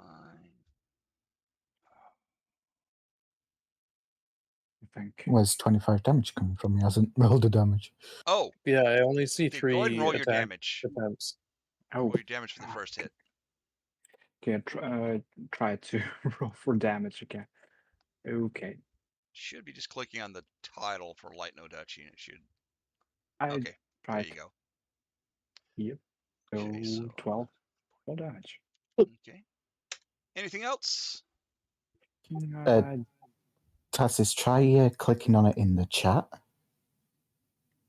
In the chat window. In chat? Yeah, in the chat window. Yeah, he did. He rolled it. No, I'm Oh, I was just she was saying. Yeah, he rolled separate. Yeah, so if you click on the name, it should roll right there, like that. But anyway, yeah. It's a little Okay. confusing because it'll highlight red, and when you see that, you click on it, and it'll roll the damage for you.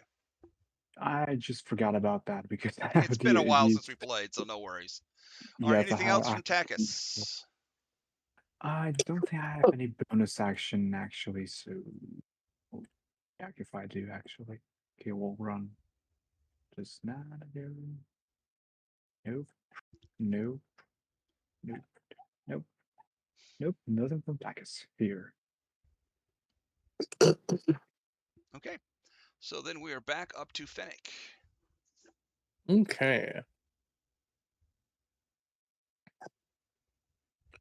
So, while Fennec is moving, he's going to tap on his wrist pad and cast Sonic Fists,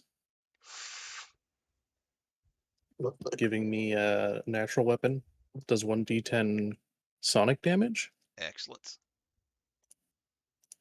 And I do believe it moves people 5 feet. Okay. So Let me pull up my character sheet again. I shall be attacking the nearest Trandoshan. Yep. Sonic Fists. 11 does not hit the hunter. No, it would not. Unless you would like to use your inspiration on it. Yeah, screw it. There we go. That hits. That's better. Uh-huh. Okay, let me just make sure. And we'll Every go ahead and time you click hit on a the damage creature for that that is if you. no more than. Yep. Yeah, it's going over the edge. I just want to see how much damage it takes before it goes over the edge. Got it. So 10 points. Should be 5. Oh, 5 points. Okay, you don't have sneak attack. Yeah, I don't have sneak. Okay. That guy was Yeah, if already you- injured, so. Oh, I have to unclick that. There we go. Got it. Okay. Go ahead and roll for me. What did I say last time? 60-10 or 60-10. Yeah, 60-10. Is it R slash? Yeah. /R. /R space 60-10. This isn't Reddit, it's /R, not R/. There we go. 22. Got it. Okay. So, he is alive when he lands, but he's actually in a worse position than the other guy because he's between two of the engines. So again, he also catches on fire and dies. Well, he's in the process of dying. You hear more screaming and gargling. Poor fella. Damn. Man, these guys are like, fuck, get away from the edges. Anything else? Right.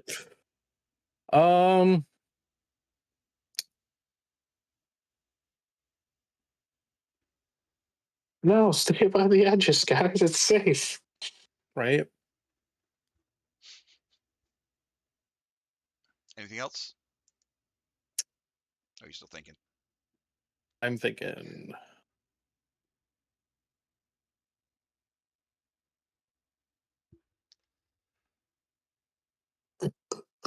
If I move to, let's see, used 20 feet, I have another 20 feet. That should put me to there. Okay. And now you see another target approaching you. The other one, the one that's north of you a little bit, is definitely dressed a little bit differently. He's got heavier armor.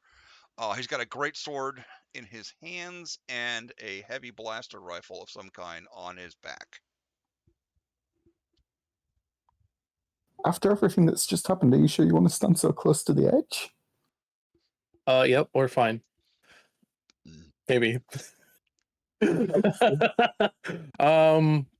I will make him my target for my Ranger's query then. Okay. Anything else? Oh, that's no action. Yep. Oh, he will be the target for my sharpshooter. Okay.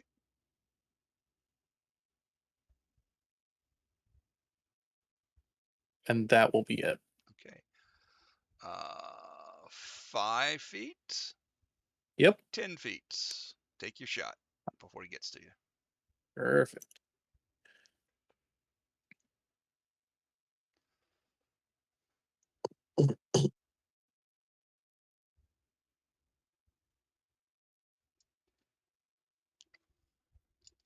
That unfortunately misses. Wow. Okay. I did say heavier armor, right? You also actually, as the Yep. shot goes, the shot would normally hit him, but you see it glances off of an energy field and goes off into the distance. So he has That's a good to shield. know. All right. And then he is going to attack you. Great sword attack number 1. 21 to hit. That hits. For 19 slashing. Holy shit. Ow. That's Wow. not right. Hold on. That's not right. What? That was 3d6 plus 4. Yeah, that's way too many for a sword. Hang on a second here. Marshall. What kind of weapon y'all here? Rockets. Oh, jeez. I want that one. Right? I call dibs. If we No, survive this. Star Wars 5e's enemies are balanced, that their weapons do more damage. Yeah, that's a little excessive though, so we're gonna change that down a little bit here.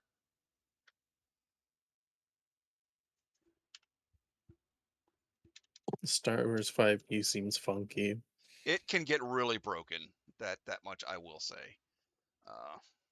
Just roll this. Actually, no, I'm just do it the other way, and just click on it again. So 12 slashing for the first attack. Okay. Second attack. Does a 15 hit? I think it does. It does with yeah. How bad off are you right now? I got 24. Okay. Well, you're taking another 11. That hurts. Puts And me that down is to going to be it 13. for him for this round.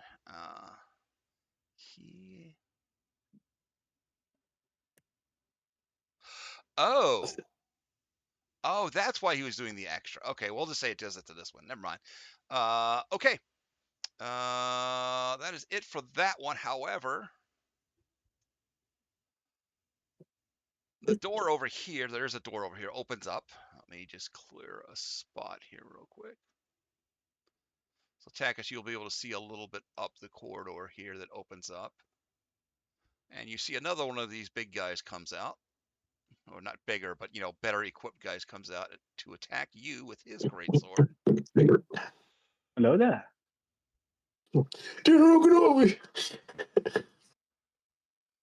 Does a 16 hit you, Takis? It does. Okay. That will be 14 slashing. It's just a scratch. Second Listen, attack is an 18, which I believe also hits, unless you It have does. something. And another 15 slashing. It's just a scratch. okay. All right. I'm glad to know.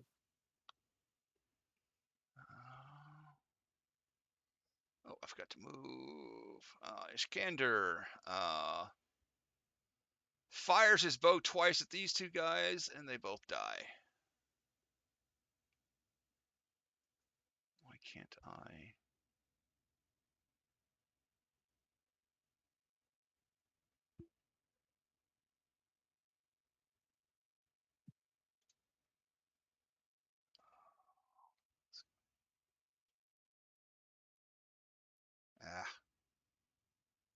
I have to move him because they're pains in the ass to do these two. Okay. Then he will turn and move over here.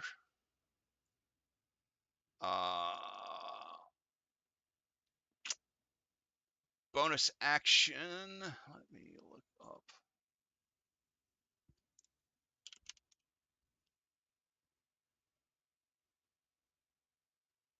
Yeah, okay. Now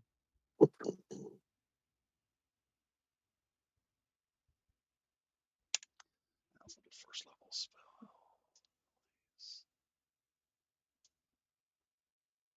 It's the occult.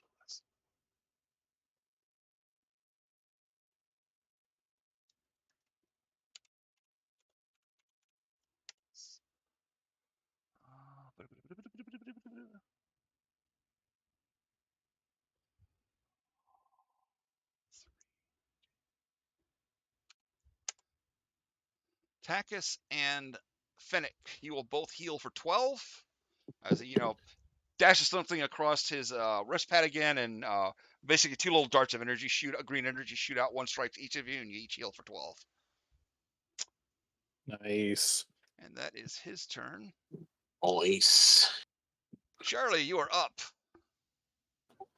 Okie dokie. Let's not get too close to that flame. The two big guys. Mm-hmm. Could they please make me a wisdom saving throw? Ooh, what are you doing to them, Charlie? What are you doing, Charlie? Fail and succeed. Okay. One of them falls prone and is incapacitated. we'll say it's the first one because it's the first one in the line of sight to you. So let's go with, where's the marker I want to use for it? Oop, no, there we go. Whoops.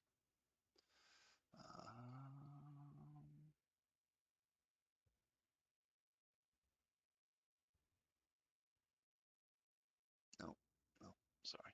Okay, we will do. Now we'll do the snail. Okay, anything else, Shirley? Those guys are dead. You're fine. How are you looking after the heals, guys? Better, but there's some heavy damage over here. 24 HP. I'm at 25. 41. Oh, I think you're both fine. Bonus action, that guy on the far left. Which one? The guy all the way over here? Yeah. Okay.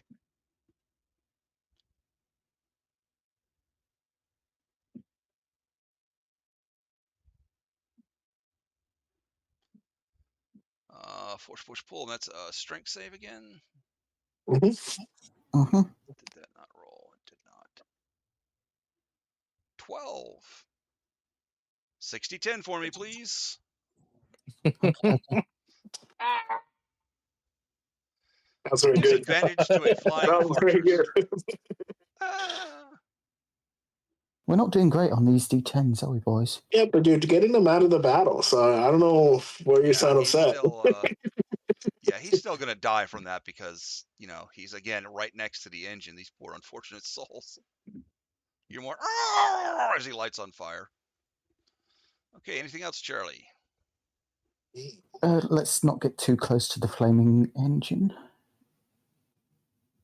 Step back there. Okay. At the end of your turn, Iskander will take a legendary action to shoot and kill that guy. Oh. Okay. So you only have one target on you right now. Is this guy incapacitated? He is No. incapacitated. Oh yeah, he is he incapacitated, so he is on the ground, which means any melee attack to him will be at advantage. Any range attack will be at disadvantage. And if you do And hit, it's an auto crit. Jace, you are up.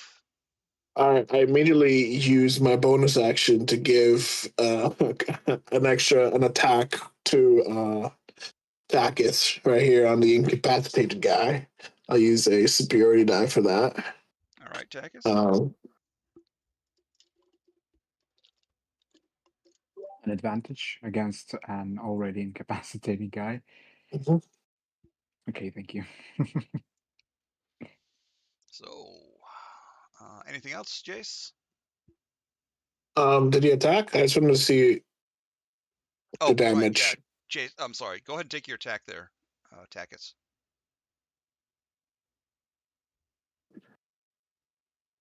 Oh, wait, I have to attack him. Sorry. Yes, please. I apologize. I thought completely wrong about that. Anyways. 23 definitely hits. Okay. And 13. Okay, so Nice. That's nice. How's that guy looking? hang on a second here. Let me check something real quick. I'm pretty sure he's okay. Yeah, think he's it's the got a first lot time of hit points. He's not in any danger of dying, Rob, but I need to check. I think it's the first time he was actually hit right Yeah. now. He just stepped out, so he's otherwise uninjured. Yep.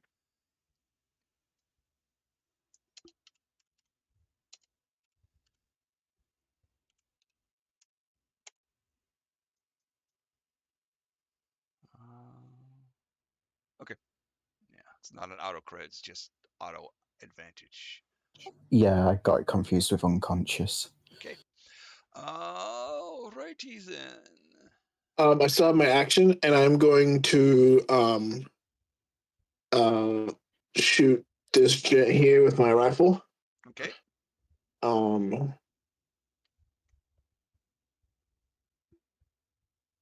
Oh, Beautiful. go ahead. Roll that damage because that definitely hits. That is 19 energy towards this guy. You blow a nice hole in his Damn. armor. And then I am going to give, with my reaction, he already has advantage, so I'm going to give it to Fennec. I'm going to give them advantage with the help action. Okay. Sweet. Okay, so we go to the remaining hunters. So it would be this guy up here. And then let me scroll up a little bit. These guys are going to double move because they don't know what the fuck is going on. This guy's going to move through here. And actually, none of the others have. Oh, no, that one does kind of have line of sight of you.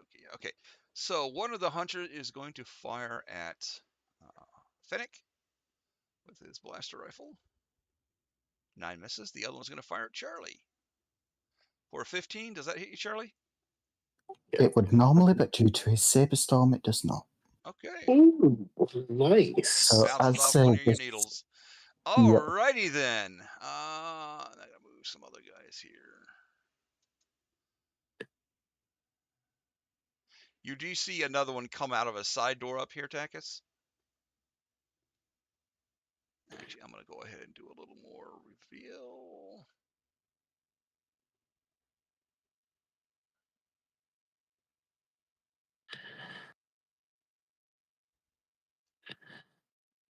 Alright. Okay. And I believe that is all of them. Oh wait, this guy's gonna move out too.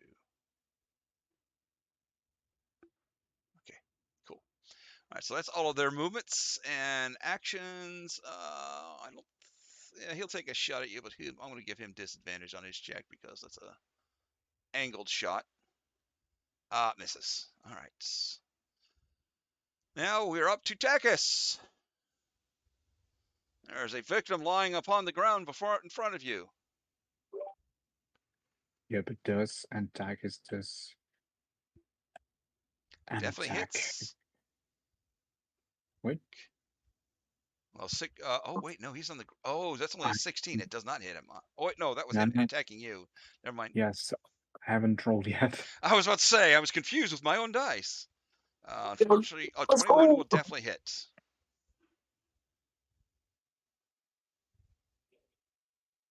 This is going to be 10. He was hit before, wasn't he? Or was the other guy that was hit? Yep. No, they were both hit, but that one was hit. Takis, the second time Takis hits him. Yes. Why don't I have Takis is damage? just taking advantage of him just lying around and not being able to attack back. Okay. How long is Yep. he incapacitated for with that thing? I've been waiting to say, yeah, he should have made a save on getting hit. Okay, so he'll go ahead and make his save again. That was another strength save. Wisdom save. Oh, I thought it was strength. No, for militia, it's wisdom. The force pushes is strength. Oh, okay. In that case, I will make a wisdom save. I'll try to. Critically succeeds. All right. Yeah, he's back up. I'm no longer concentrating on militia. Okay. Anyway, Taxus, that was your first attack. Do you have any other actions? Actions. I think I only have one action. Okay. Well, bonus action. I Anything else you want to do, or is end of turn? don't think so, actually. Unless no, it's an action. Wait a second. I'll also have to take a look at my Makashi fighting style. I think I something about it. Is that the 2-weapon one? I don't remember.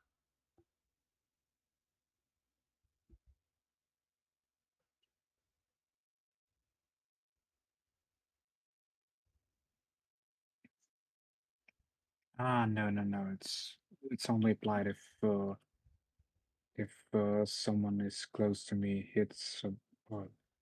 Okay. It makes an attack roll, makes a melee weapon attack roll against me and misses. Yeah. Okay. So it's nothing about that. Then. Oh, maybe if you get Okay. lucky, you'll get to use it when this guy attacks you in another couple of seconds here. All right. So then it is. Then it's it. Okay. Fennec's turn. Yes. Yes, Fennec's turn.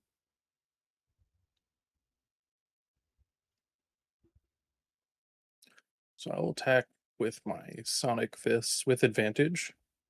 Okay. Perhaps Ooh. reposition. Nice. Ooh, Nice. Nice. Go ahead and roll Let's that go. critical. nice. All right. It also gets an extra 1d4 on top of that. Okay.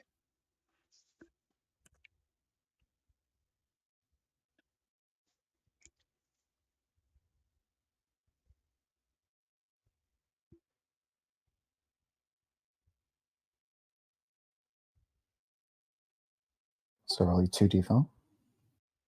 Okay. So 1, so 9, 10, 14 damage. Okay. Mm, Anything else?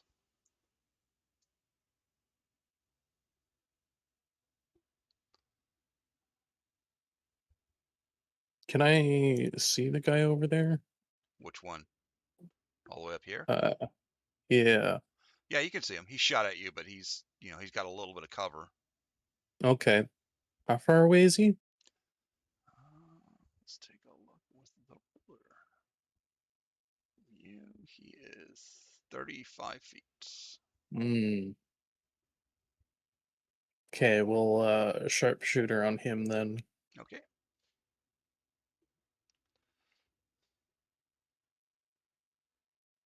Also, I do believe the dude has moved 5 feet away from me. Oh, Sonic Fist, right? Yeah. So I'll move him back there. Oops. Let me select him to move him back here. Okay.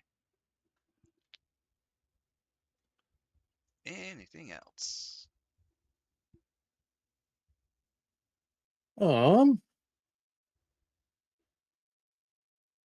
Action, bonus action. Don't think so, no. Okay. Elite's turn. I want to move a couple of these guys up real quick.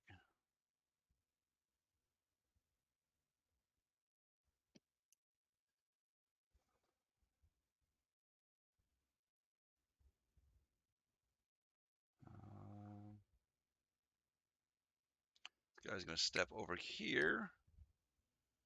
So he can still attack you, but give room for his buddy to get in there and lock up Iskander a little bit. And this guy's going to step back in here and swingity swing.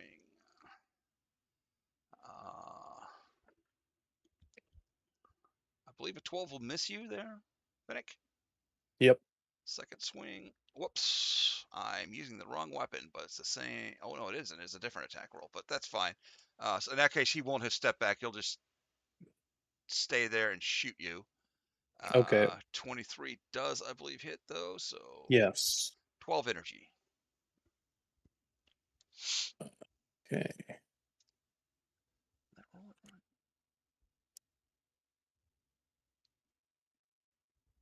Those guys hit hard. Yeah, they do. They're elites for a reason. All right, Takis, the one on you is also going to swing his greatsword. I believe a 12 will miss. 14, I think that It also will misses. miss. Okay. Yes, it will miss, and Takis will use it to Okay. for an opportunity attack. Go right ahead. 24, Definitely hits. 13 energy. Oh, it keeps deleting my energy, my damage. Okay. 13 is. Are you gonna smite on any of these, Tassis? Wait, I totally forgot. Mines. Go ahead and go for it if you want to do it. Yes, I will. Okay. totally forgot it. Yeah, sorry about that.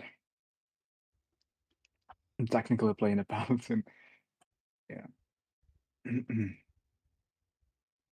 So spend.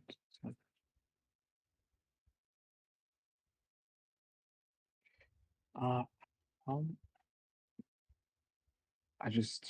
the only thing that I do not understand is how do I smite actually? You just spend a Yeah. force point and add 2d6, I believe. 2d8 in this 2d8. Okay. edition. Wait, 1 force point. Yes. 1 force point per d8. Hmm. So I can technically spend 2 force points in one attack. No, Your guardian, can right? I? Yeah, I Yep. believe so. Let's take a quick look at that. Yes, Channel please do. force. Choice to choose to cause harm or lend aid. Oh wait, that's channel force. That's force empowered strikes. Spend force points to use these equal to the damage 1d8 for each point spent in this way. You can't spend more than show the focus strikes column. Focus strikes is 2d8. So you spend 1 force point for 2d8 because you only fourth level. Next level, you get to spend 1 force point for 3d8. Yep. So So I spend can 1 and only. then roll 2d8 more. Yep, so I can only roll for 2d8, and I The will. additional damage is 1d8 for each point spent in this way. Yep. So that means I'll spend 2 points regardless, and roll 2d8. Okay.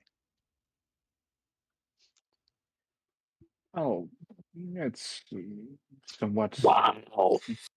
That's shitty. That is, the force is not with you on that one, buddy. Sorry. That's just, The force that's betrayed you, man. That's just that's. insulting. That would send anyone over to the dark side. Takis, Takis is not angry enough now. Well, He's he just is mildly. now. What the fuck? He's going to be. He was mildly annoyed, and now he's just angry. Okay, so that is all of them. Yep. Iskander, bonus action. He's going to heal the 2 of you because you have taken the brunt of the damage.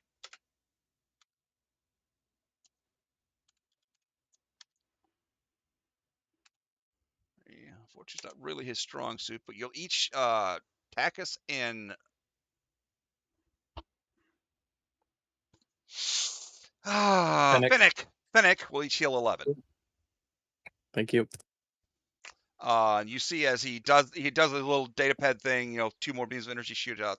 As he does that, his other hand puts away his bow and pulls out his Findman staff, which is a long staff. Well, not long. It's just about 3 feet long with a long spike on the end, and it splits into a Y shape. And he pulls out his Findman staff, holds it like a sword, and hits a button on it, and you see a green blade of energy pops up from inside the crook and lances up and out and forms like another 2 feet, 2.5 feet of blade with the green energy crackling around the little prongs that are there. And he's going to take his swings at that guy that's there. Oh, and what is his?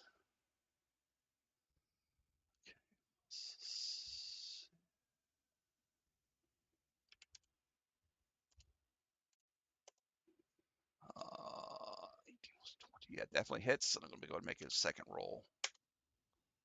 Both of them hit.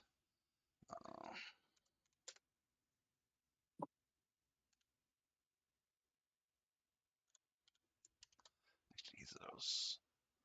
Ooh, actually, that first one is going to be critical for him. So.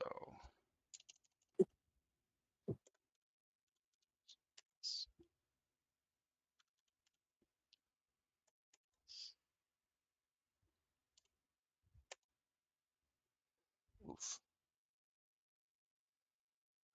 So 30 from this dude. So.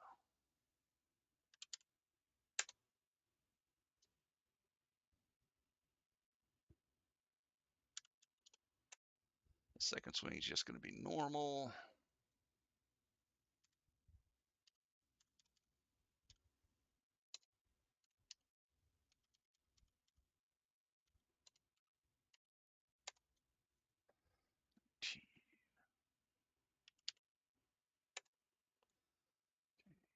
That guy is badly fucked up right now. That is Iskander's turn. I forgot to take his legendary action. I'll have to remember that later on. Charlie, you are up. Yeah, I don't like having that guy close. Okay.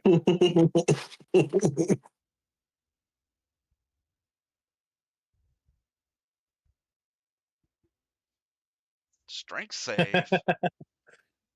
Oh, Charlie. Yay, goes. Charlie. Off he goes.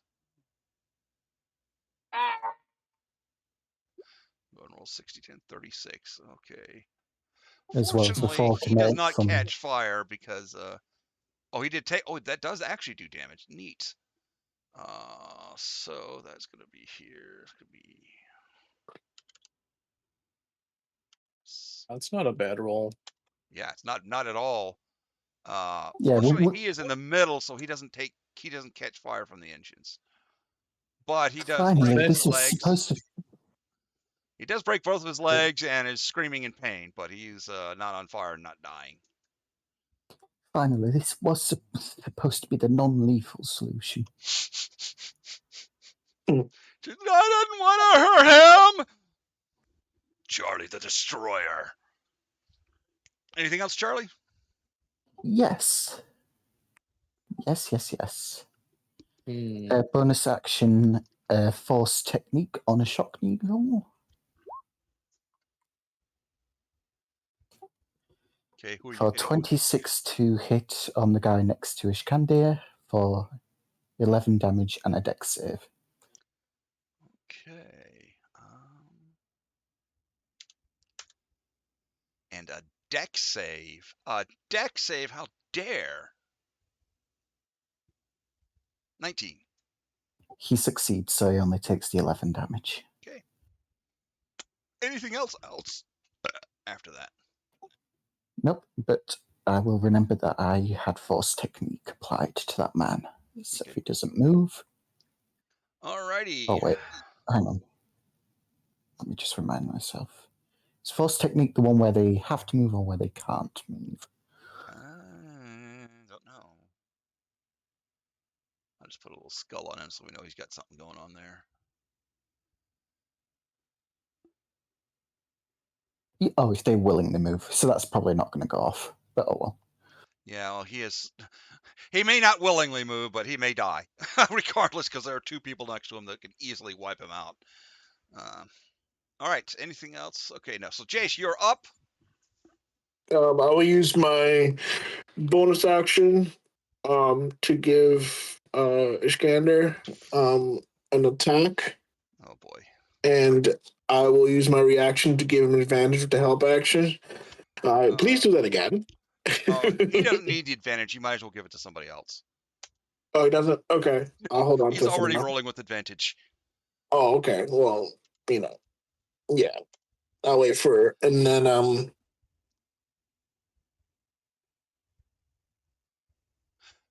You kill that guy. He's like, of course I shall gladly do that. Lightsaber flashes and the guy falls to the ground. perfect. And I am going to move here. Can I get line of sight on this guy from where I am? No, because this thing that's here, this antenna array, is actually fairly large and tall.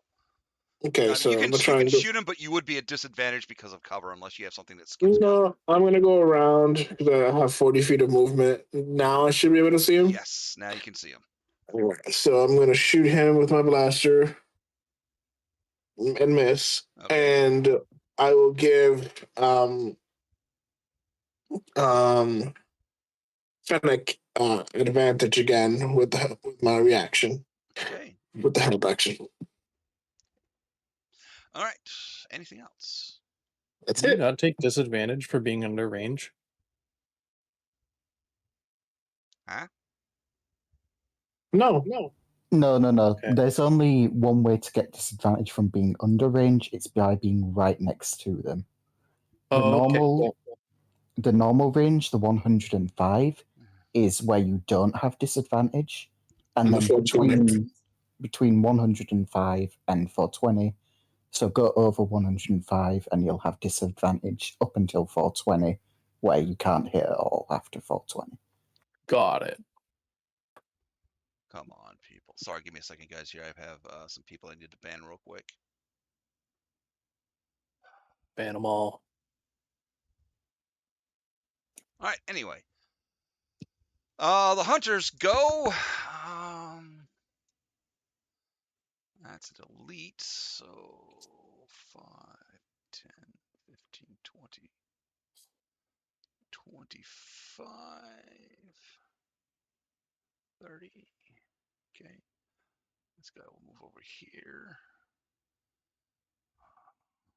This guy will move out here. I'll move over here. And then these two guys. Whoops.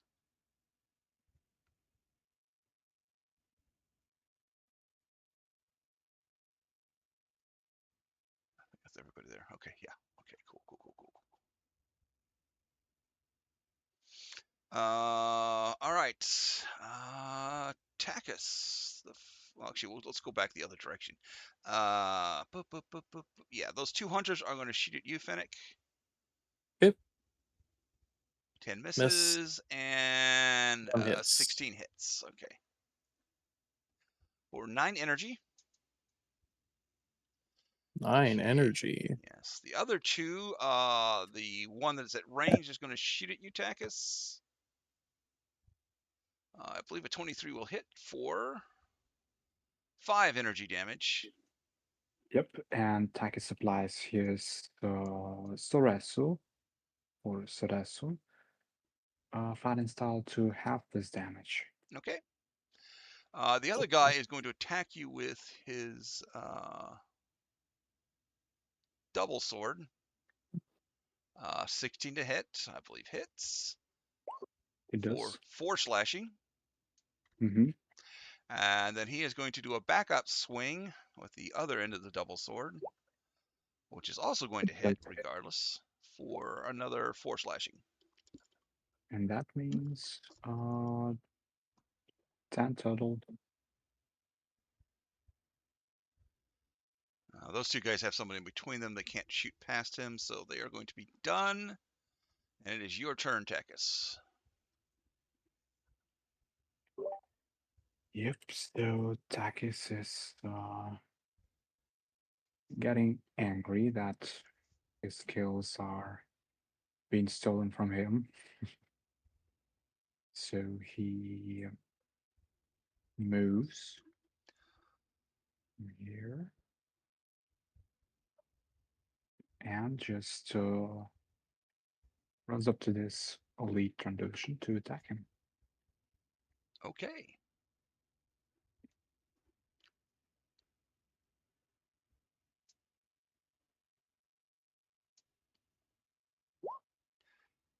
Hits. 24. Nice. 11, and I'm gonna use the Almighty Smitey. That's Good better. smite.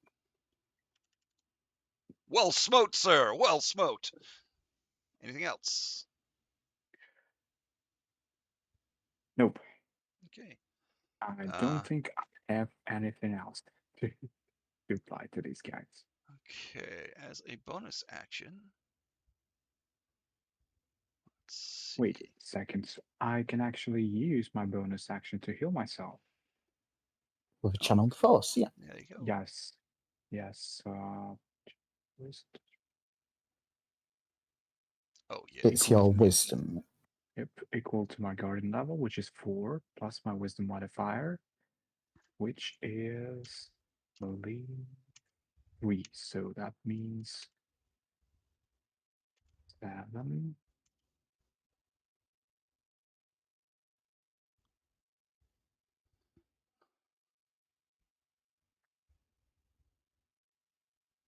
Yes, so Takis uses his channel the force to heal himself for 7 points of Okay. hit points, and he regains 7 7 HP. All right. Legendary action. Iskander will run his data pad, and a bolt of energy shoots out at the nearest hunter. Definitely hits, and that is what's the damage on that again?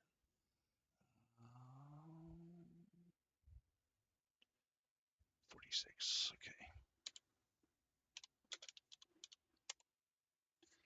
11 damage. That was kind of pathetic, actually. Damn.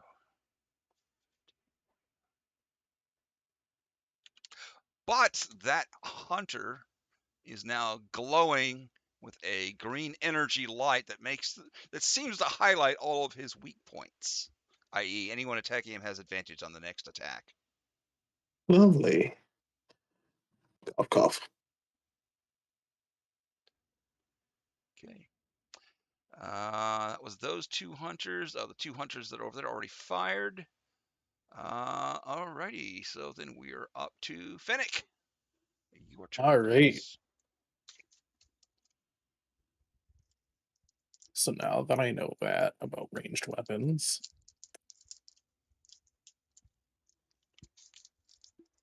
we are going to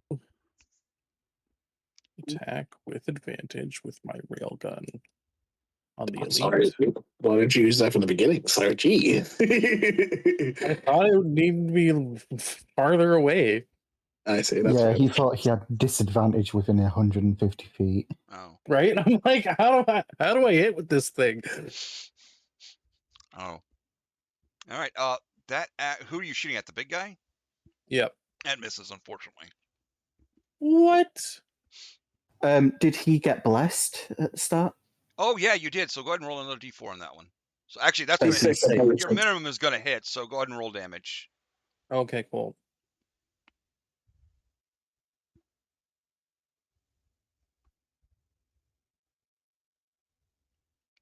Okay. 11 kinetic plus 1d4. The 1d4 doesn't unless. Oh no, yeah, right. You got Hunter's Mark. Never mind. Or quarry. Hunter's Quarry. Yep. Yep. Scout's Quarry is what it really should be called. It's just badly named. So go ahead and do your d4.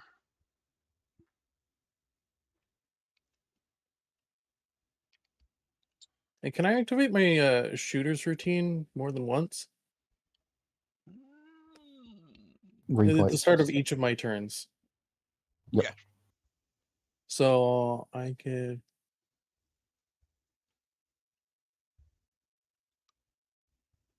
Bonus the first weapon attack roll you make before the start of your next turn. But you've been adding it at the start of every turn, so Okay, have I? we'll pretend you have, because it's free. Yeah. There's no reason not to do it. Yeah.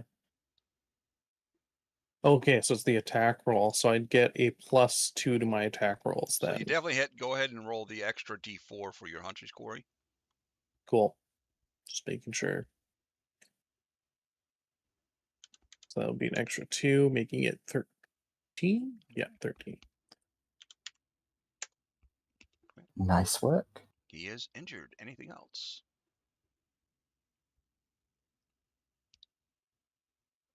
Um.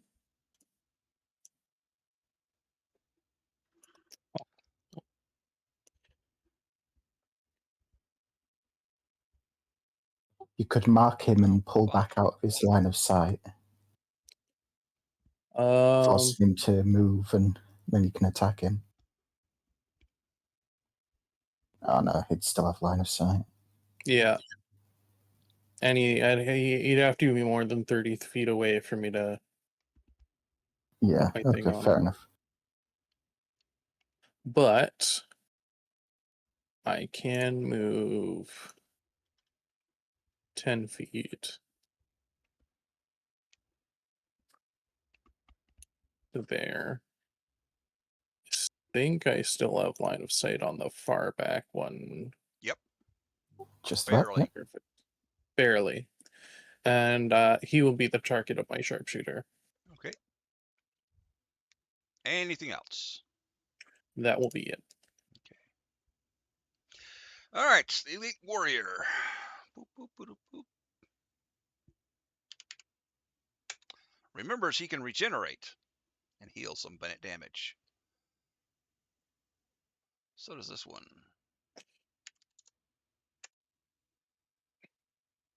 Okay, and then this one will move up here. He doesn't like that. He likes that railgun a lot less than your whatever else your other attack was. So he's going to take his swings at you. 24 to hit for That'll hit. 10 slashing. Ooh. And second attack is 29 to hit. Ooh, let me make sure I'm doing my math right on that one. Yeah, okay. And that will be 13 slashing. Okay. Okay. Are you still standing? That's no good. Probably not. No. Was that attacked? I'm sorry. I misheard. Let's see. Well, who was attacking who? I just kind of missed it was this this elite was attacking. Finnick. Yeah. We'll get this name Either eventually. way, I am down. Okay. As you drop, he howls a bloodthirsty howl and charges forward because he has something called Frenzy. When he drops to somebody to 0 hit points, he gets to move up to half his speed and attack again. Jace. Oh, great. Yeah. 22 to 27 to hit. That barely hits. 10 slashing. Okay. Okay, and that is his turn. All right, Takis, the one on you attacks. 17, I believe, hits.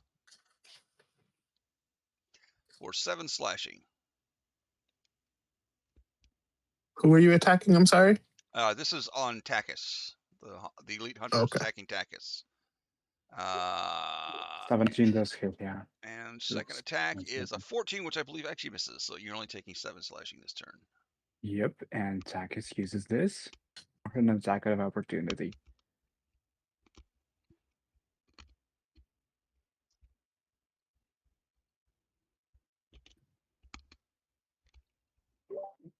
Sorry.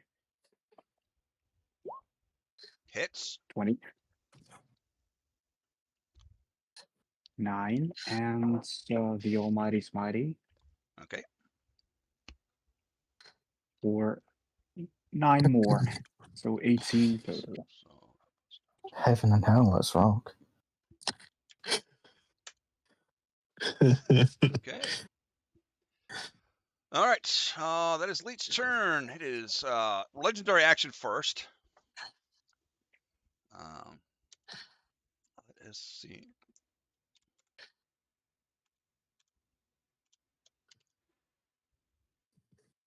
He's going to put some spin on this one, and basically anyone who is injured is going to heal for 14. Ooh. And then he is going to appear to vanish and then reappear here and get his attacks in.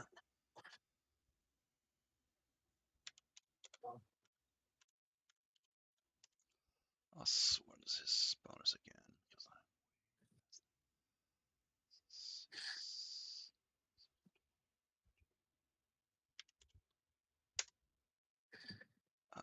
On the big guy, he hits. Does not critical. Actually, I'm just going to roll both of his attacks real quick just to make sure I get them out of the way. Both hits.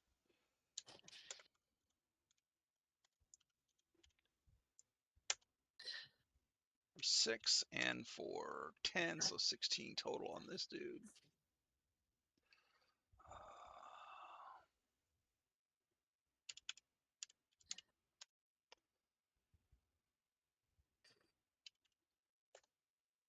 Okay. Bonus action. He is done. Charlie, it is your turn, and you do notice an elite has moved up behind you and is looking at you with blood in his eye and his great sword ready for your tender flesh. Let's try to not, shall we? Okay, let's step there. That should give me good.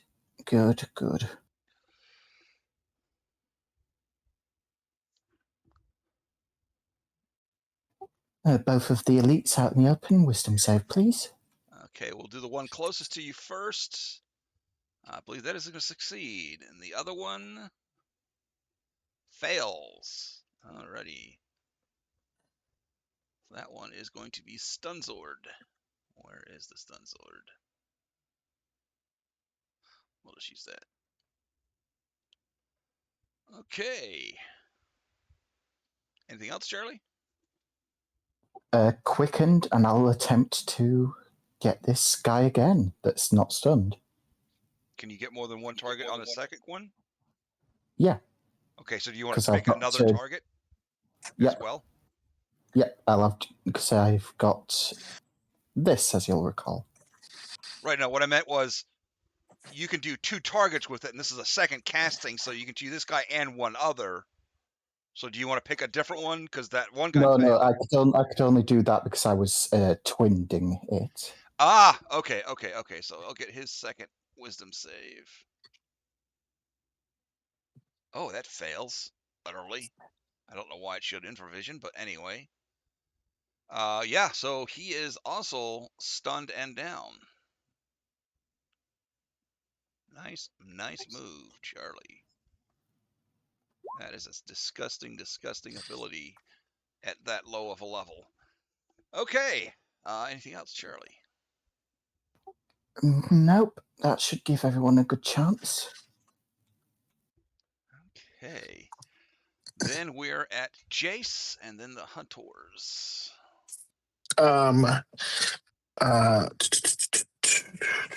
So this guy's stunned, yeah? Yes, the guy in front of you is stunned.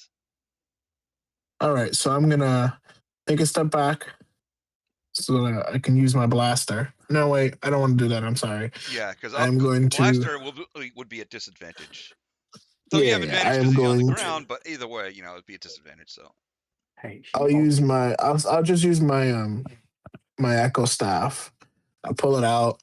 It's retracted in my back pocket. I take it out. It goes, pops open, and I 15 to hit. Probably does not. not hit. You're blessed as well. Don't Yep. forget. So You roll said your Ooh, blast. That yes. might help you. Is it 1d4 or 1d6? 1d. 1d6. Oh no, yeah, he did cast say it. 1d6. Correct. I forgot about that. So That 19 hits. total. That hits. Go ahead and roll your Okay. damage. So 6 kinetic, and they need to do a DC 13 con save. Which he Oh, succeeds. never mind. Yeah, they would have taken more damage, but that's So not. 6 That's damage. it. Okay. As my bonus action, I will give. I will give Takis both advantage with my reaction and an extra attack with my commanding strike. Well, you're really burning through the superiority dice. I don't know what you're talking about. I've only used 3, so. What? Okay, smooth. Just attack his attack. No, yeah, that works out. That scans. Yeah, it's one every turn that I've been using. This is the 3rd turn I do this. Okay. All right, Takis, go ahead and make your attack. I'm assuming you're attacking the same elite. Critical hits. Ooh, Let's go. see some damage, baby. If you click on the one that critted, it should, automatically roll the crit. Yep. And also the Almighty Smitey as well. You roll double dice on that as well. Oh. So yeah, so if you spent 2 force points, you'd be rolling 4d8. There you go. Means, So 19 plus 16 is 29 plus 6 is 35. Ow. That was a blow. Oh wait, wrong guy, actually. Clear.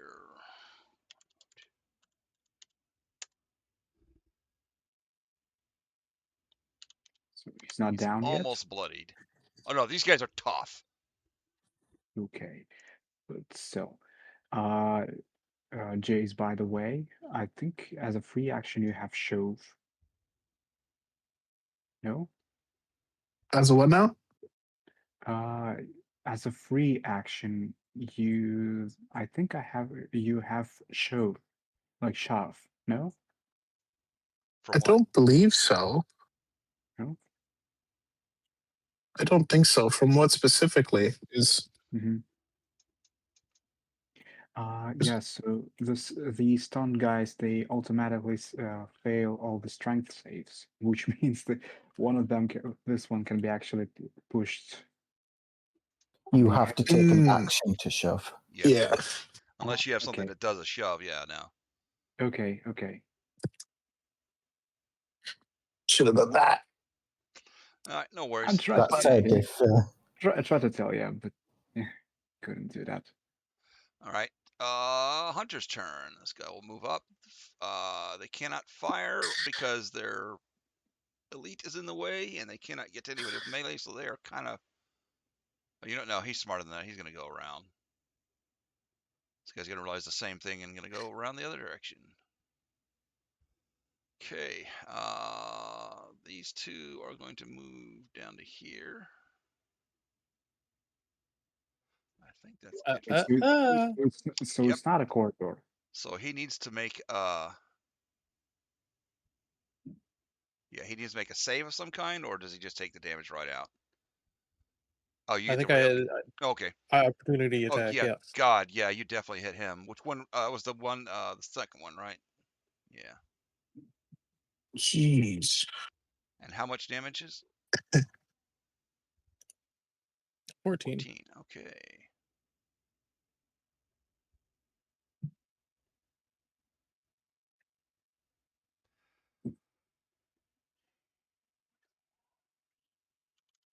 Okay, he takes his shot, but they are both going to shoot at you because how dare you shoot at them?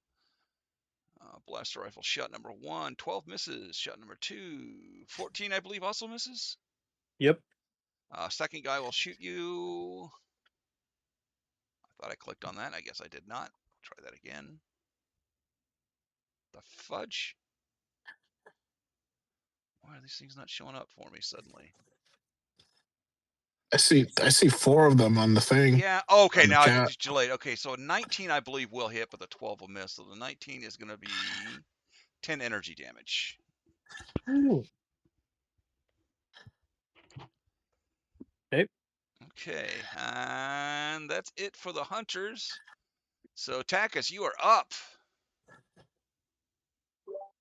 Okay, so question: where I'm standing, is it a corridor or is it some room that was not It's a really corridor that goes all the way to the other side into two adjacent quarters. However, at the end of their turn, sorry, real quick, I am going to Iskander is going to heal again. Boom. Everybody that's injured will heal for another 11. Okay. What are you using to heal? He's using tech powers. Yeah. Which tech power? He's got a higher level one, that the one that does I forget what it's called. Basically, I'm kind of hand waving what he's doing right now, so Okay. because he has I'm much just higher wondering level because than I'm you like I could guys. use a heal right now. Be nice to get one of those in my tech powers. Oh, you don't actually have the spell known. Okay. Or the power known. Okay. All right. Then go ahead, Tekis. I'm sorry. Yeah, you don't have to apologize. Anyway, so what Takis does is actually turn around for 1 second and use force push on this Okay. on this. Nice. Yep, Oh, so who are you using it on? on this guy, because he automatically fails the saving Okay. throw. yes, Okay. so he has to fall down, and I believe I'll have to roll 60 60 10. 10. Yep. Okay. Plus, I think the force push itself does damage, so. Yep. And let me just 1d4, yeah. let me just use this one more time.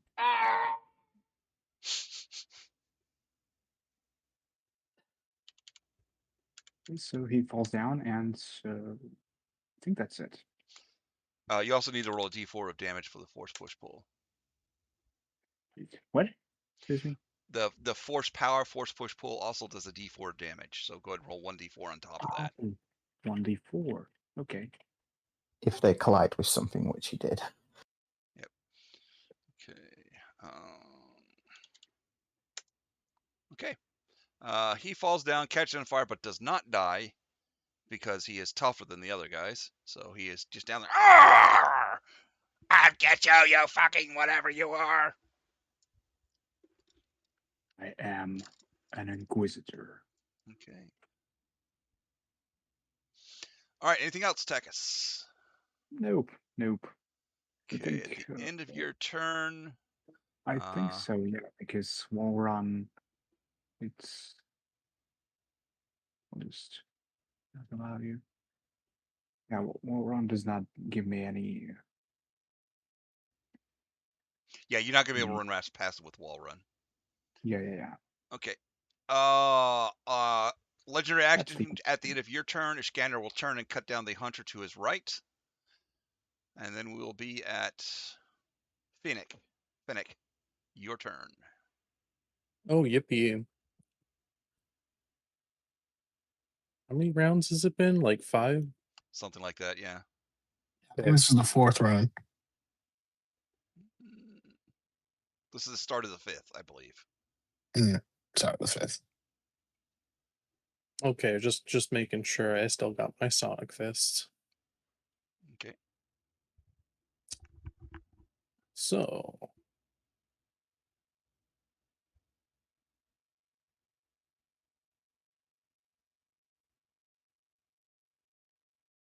let's see here. Yeah. Let's hit the guy in front of me with my Sonic Fist. Definitely hits. Yep. That is a hunter who is uninjured, so let's go ahead and see your damage there. 8. So 8 plus. Do I get a plus? Oh, he's not Could have your moved mark. your. No, he's could have not. So yeah, I guess that's it. Okay. Okay. Anything else?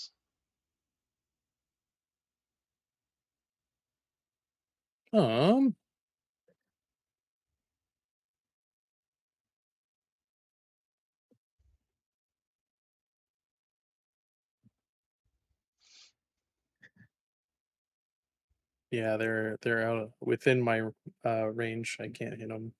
Okay. Don't think I can see him. Now You'd be able got to see him from this spot, but yeah. Yeah.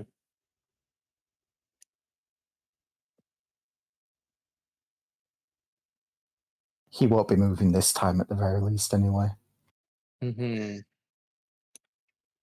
that it?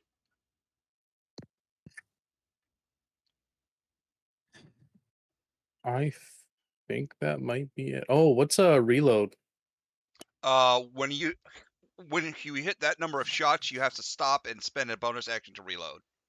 Okay, then I have to reload my railgun. All right, so you spend your bonus action to reload. All right, we'll move on Yeah, to the elite there we go. warriors. I'll start with this one, and then I'll move over. This guy actually hasn't taken any damage yet, has he? Nope, he has not. Oh, but that guy, oh, he does need to make a wisdom save, though, I believe, because he is on the ground. Oh, no, not him. Not him. He is still contemplating his poor life choices. The guy in front of you, Takis, growls at you, pulls something out of a bag that looks like an injector, jabs it into his neck, and he's and unloads. Why do I keep hitting that? My first attack. 13, I think, actually misses you. It does misses and provokes an attack. Okay, we'll go and do your attack first. Okay. No.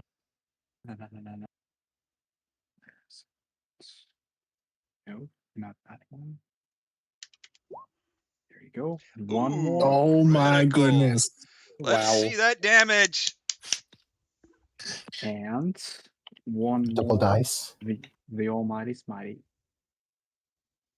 So that means 18 plus 17, which means 35. 35. Yeah, 30. Okay.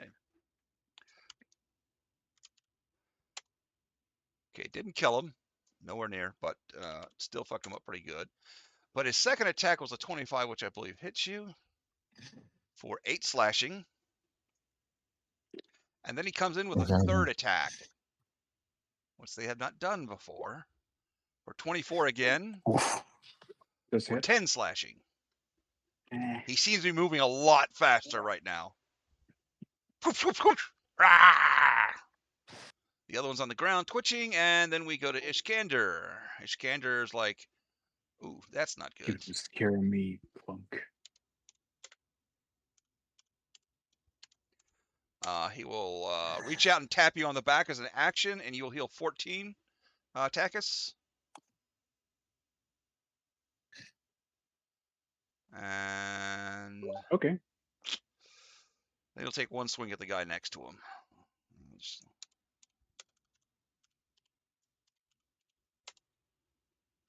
And that guy also croaks.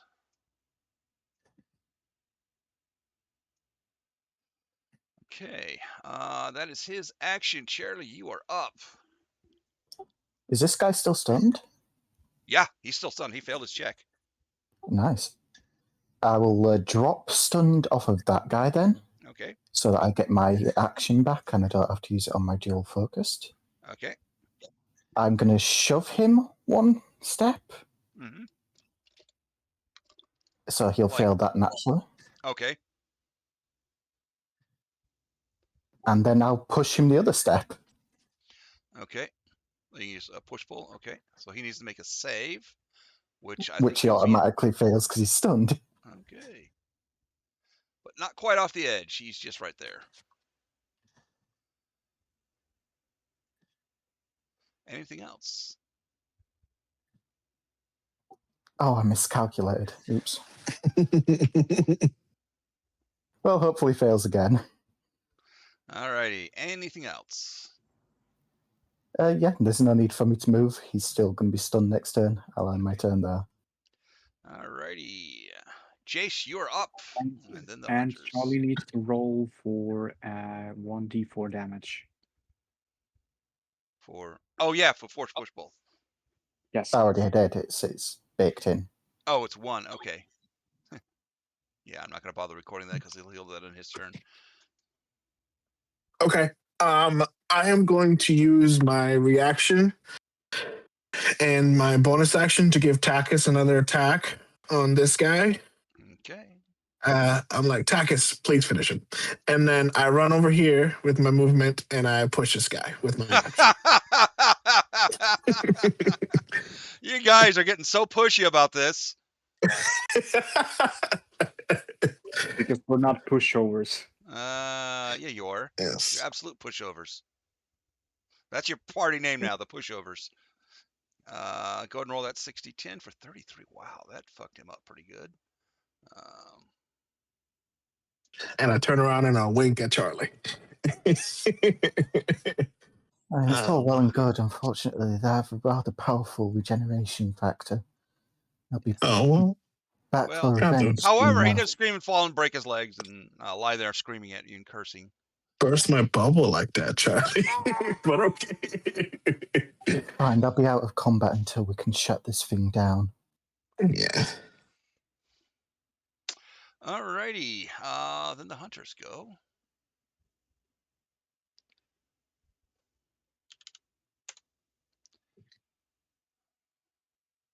And you did not remark the other target for that, so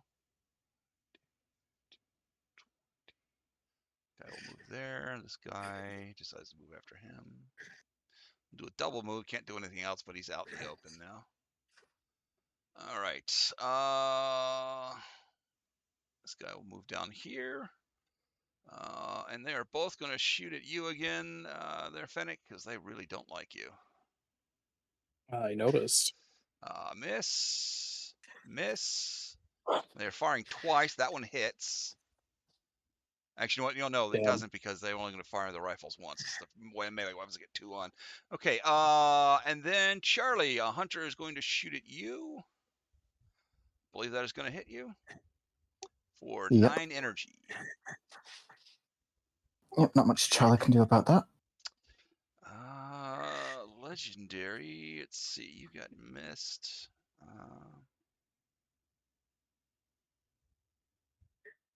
Okay, I drop stunned completely. Okay, so that's fine. That was their turn as a legendary action. Iskander is going to say to you, Takis, you got him? Oh wait, no, I wouldn't. Due to Saber Storm, I add that my wisdom to my saving throws. That would be 13, which would beat the DC. Nice. Yeah, Takis, Iskander says to you, you got him or do you need further help? I have got him. Okay. He will slip over here as his bonus action, but he doesn't actually attack. He just moves over there to engage those 2 guys.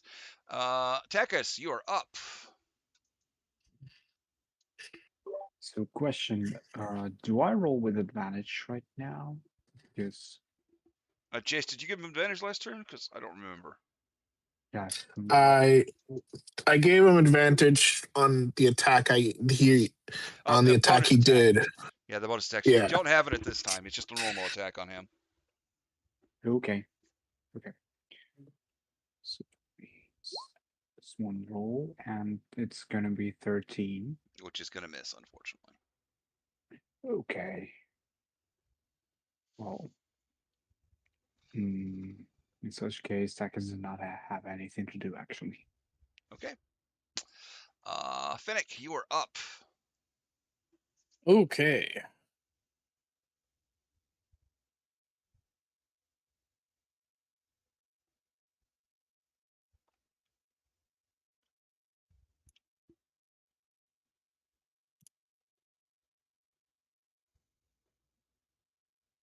Let's see. What do I want to do here?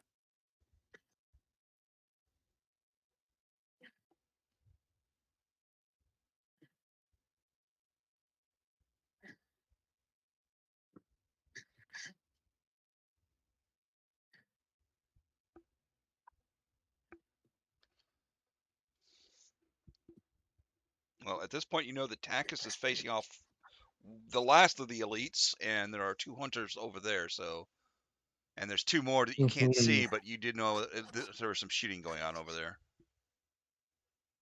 Okay. So And you probably know that this guy's fucking got it. Whatever he's gonna do. I'm going to yell to Ishgander, watch your eyes. And I'm going to cast Flash.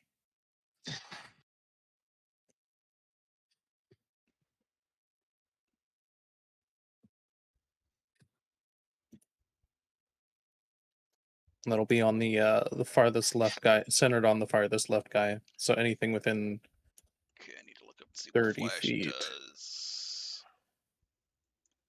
Within reason. I imagine the elite and Takis wouldn't get hit because they're behind cover. Okay. Okay, so you roll 60, 10.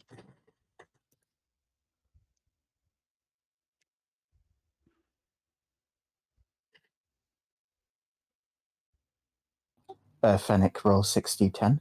Yes. Yep. 40. Okay, so unfortunately,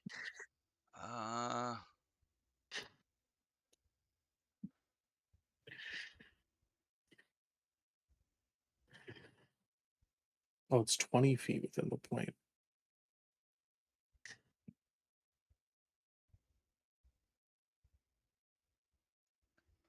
there's no save for it. Okay. Yeah, it's like sleep. There's no save. It's just based on HP. Yeah, but their unfortunately, their HP is more than 40. So it does Well, that's nothing to either. dumb. Yeah, it's a weird power. It's usually better on lower level things. Unfortunately, these guys are not that low level. Even the basic hunters have quite a bit of hit I points. swore one of them had taken some damage. There's no actual damage. It's just how many hit points worth of creatures are hurt. Fair enough. All that. So they start to is done. wobble a little bit and kind of shake. Basically they throw up their hands and their arms and block their sight, and they don't seem to be affected by it. Okay, 20, 30, 40 feet. I'll move to here.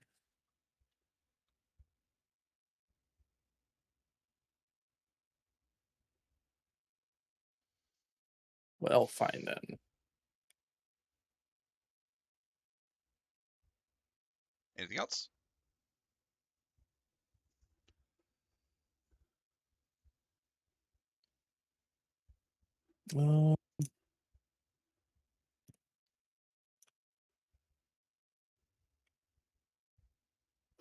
Farthest guy. Oh no, closest guy. Because I think I can only see him. I can't see the guy in the Yeah. doorway. You can see the closest guy. All right, yeah. I'll make him the target for my sharpshooter. Okay. Greater than 30 feet. I will go back one space, then make him the target for my sharpshooter.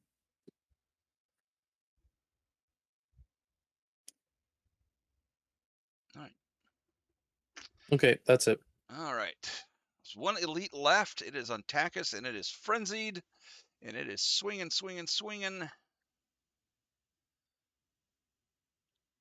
Okay, attack number 1.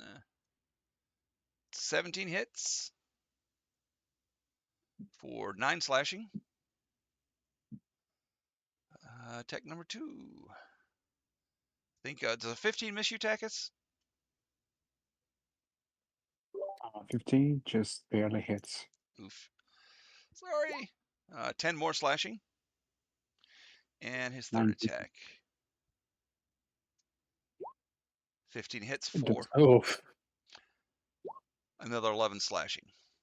Yep, and that's 19. Is that putting you down? 30. Yeah, 30. I don't think it does. Let me just check. No, it doesn't. Okay, so you are still up. He is upset about it, but he can't do anything because that's all of his actions. Ishkander is going to finish these guys off. I'm not going to. ta-da. In the spirit of what's been released recently, Darshan. He'll move back here, and as a bonus action, he's going to throw some healing on you. Heal 10, Takis. Okay. All right, and that is his turn. Charlie, you are up. Okie dokie. Time for some hit and run, I think. Hitting rum? Why would you hit the rum? Who knows? Guess a 13 won't hit this bloke. No. Does a 27? Definitely. Yeah. Okie dokie. He takes 12 damage, and could he make a dex save? Well, I'm sure he can try. And fail.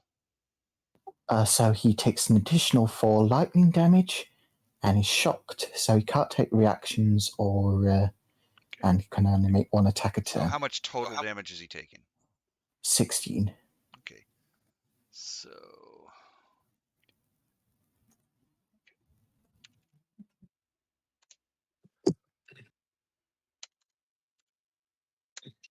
And then back into cover. okay. That it for you? Mm-hmm. Jace, you are up. And then the hunters. Let's see here.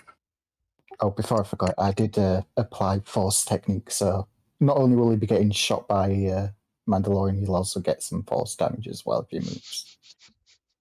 Okay, so I'm going to back up a little bit. I'm going to shoot. Well, so I can get a better line of sight. Shoot this guy.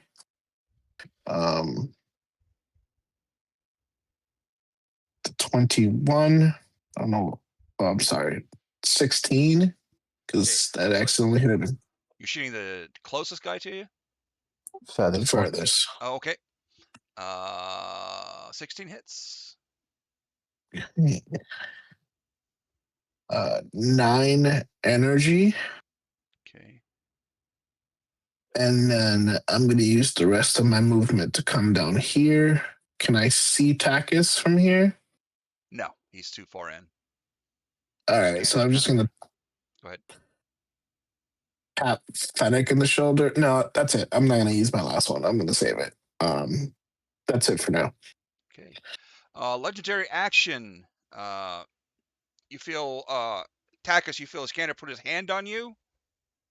Finish him. Your AC goes up by 2 and you have an extra attack. Basically, he just cast haste on you. Thank you. Yeah, let's see, that's bonus action. Okay, so hunters go.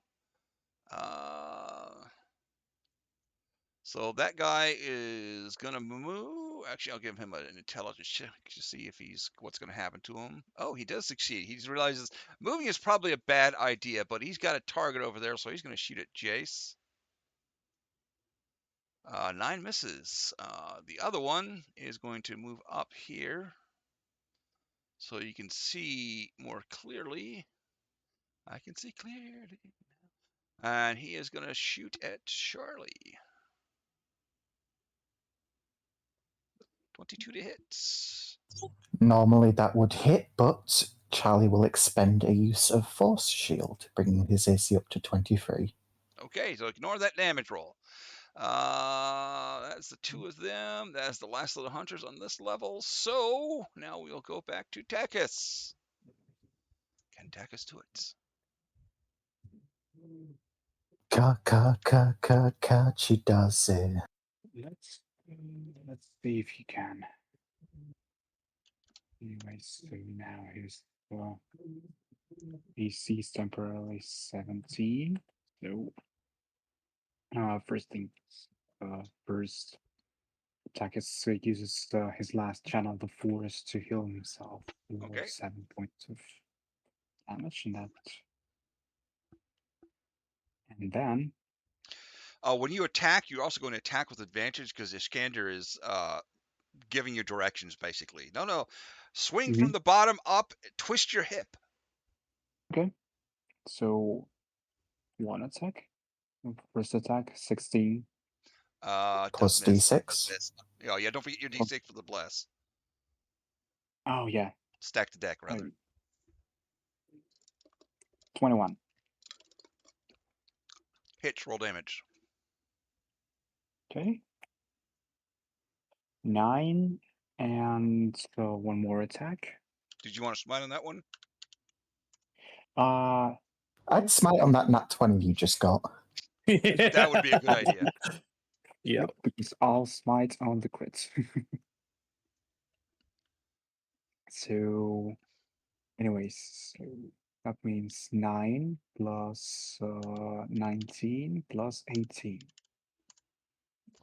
27 plus still standing. 20. Okay, so let me count. 46 damage. 46. Yeah, thank you. He's hard. He's rough. He's really down there. He is staggering, but he's still up.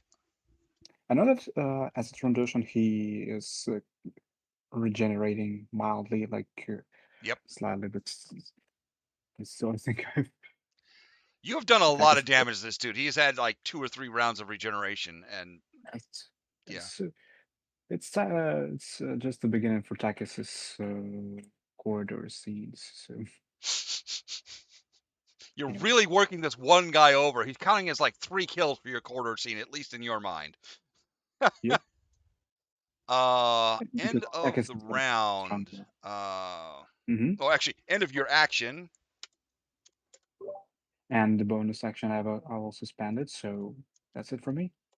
You will heal for 14 more.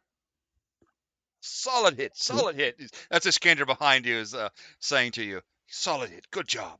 Next time you will finish him. Good. Good. All right. Finnick, your turn. Okie dokie. So first things first, I'm going to move. Go to there.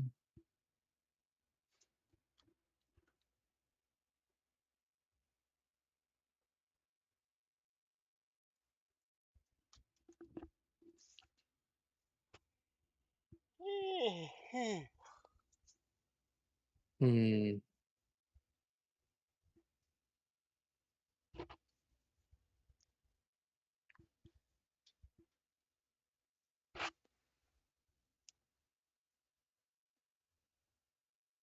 Yeah. All right.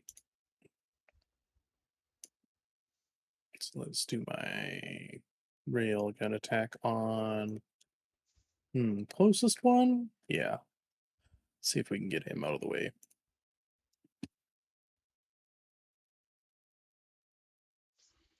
Does a 16 plus 5 hit? Yes. Perfect. Ouch. Oof. For 4 kinetic damage. Did you get? Oh, was he your hunter's quarry as well? He was not. Okay. That is the sharpshooter. Okay. Anything else? I have to reload again.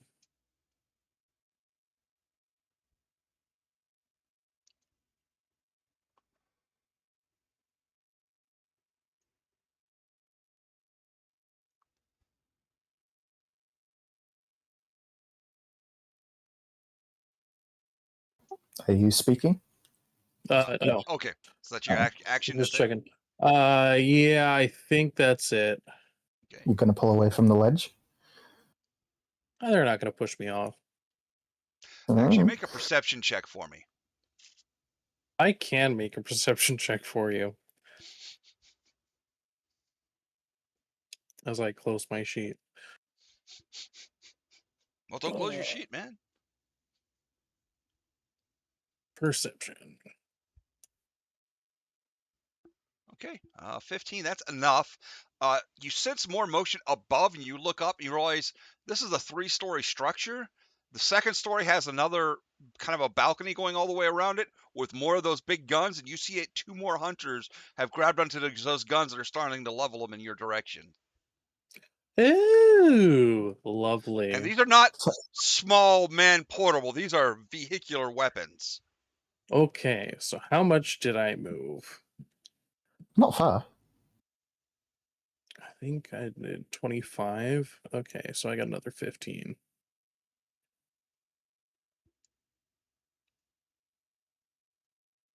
So I'll move to there.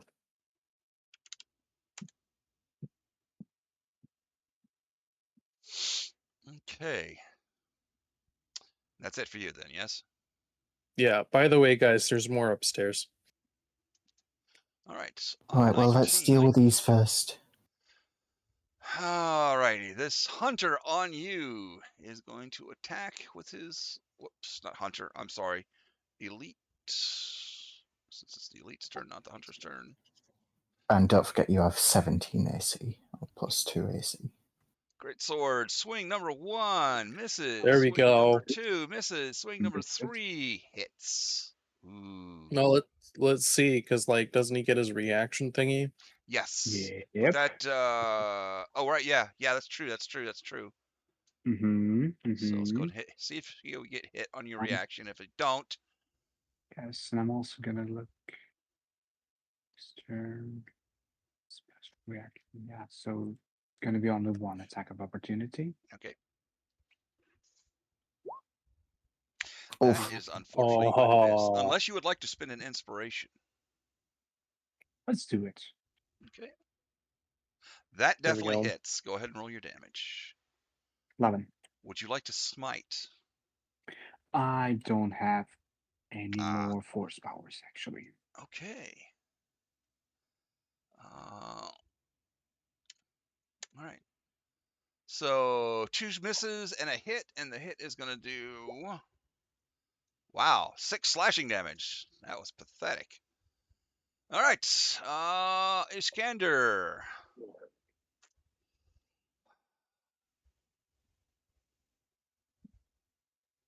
See, we didn't. You did take a hit. How are you? How badly hurt are you right now, Takis? 32 out of 41. So, not bad. Okay.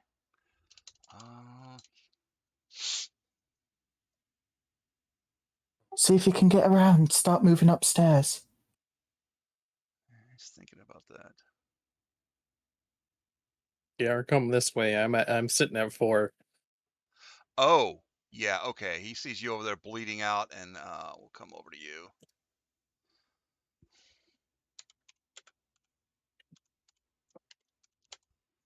And you will heal 23 points. Oh, okay. And then let's see. What was his bonus action?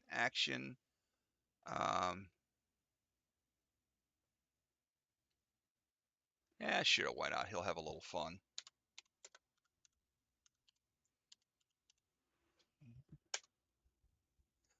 You see him leap up, like straight up to the balcony level, and then swing his lightsaber and just cut the barrel off one of the weapons before dropping back down. Hey, yo. All right. Charlie, you are up. Jace, you are on deck. Okay. He does look at you, Jason, and say, you might want to get under the balcony level.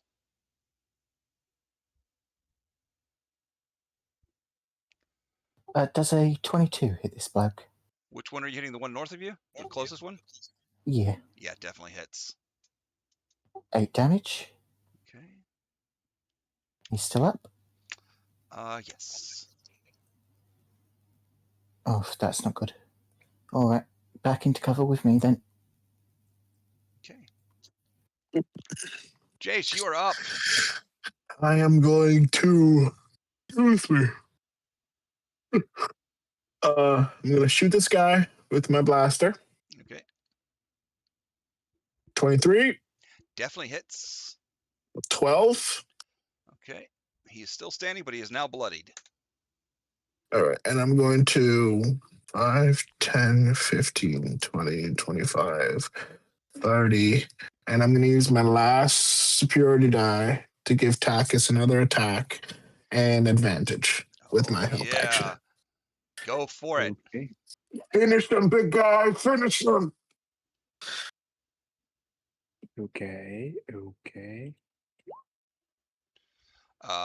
Yeah, go ahead and roll your damage. That definitely 19. hits. Okay, 13. How would you like to do this? So Takis basically just hears this and looks at this tradition bounty hunter menacingly, like, you're just a pathetic obstacle, and you've annoyed me enough, and just slices him. Like in half? Not in half. I don't think it's possible for him. Well, you did a fair amount of damage. He only had like 5 points left. So Hmm. you might not quite slice him in half, but you slice him really close to in half. As your Nodachi blade, your light Nodachi Yeah. swings through, cuts like most of the way through his chest, hits his spine, cuts the spine, and then stops. And he just kind of like twists apart and falls down to the ground and a splatter of blood. He's not cut in half, but he is definitely dead. All righty. The hunters. Well, this guy's going to move up because he doesn't have any shots. And that guy knows if he moves, he's going to take some damage, so he's going to stay there. So the first guy is going to shoot at you, Finnick. Okay. Ooh, Oh. critical hit. I haven't got one of those yet. 9 energy. Woohoo! The other guy is going to shoot at Iskander and miss. Okay. Takis, it's your turn. Your enemy is defeated. What do you do? Okay, so I believe that this corridor has doors in it. Yes, there are multiple doors here. Let me actually, now that you're in the corridor, you can see a little bit better. Let me clear up some stuff for you to see. Yeah, yeah. Please do. See doors there. And then I'll go up here and you can see some more doors up here. So yes, there Mhm. are a pair Yes. here, one over here, one over here. Mm. That doesn't hold. There we go. And then two more up here. And then you also see there are side corridors. Mm-hmm. You can't see how far down they go, but you presume they go all the way through. Mm-hmm. Okay.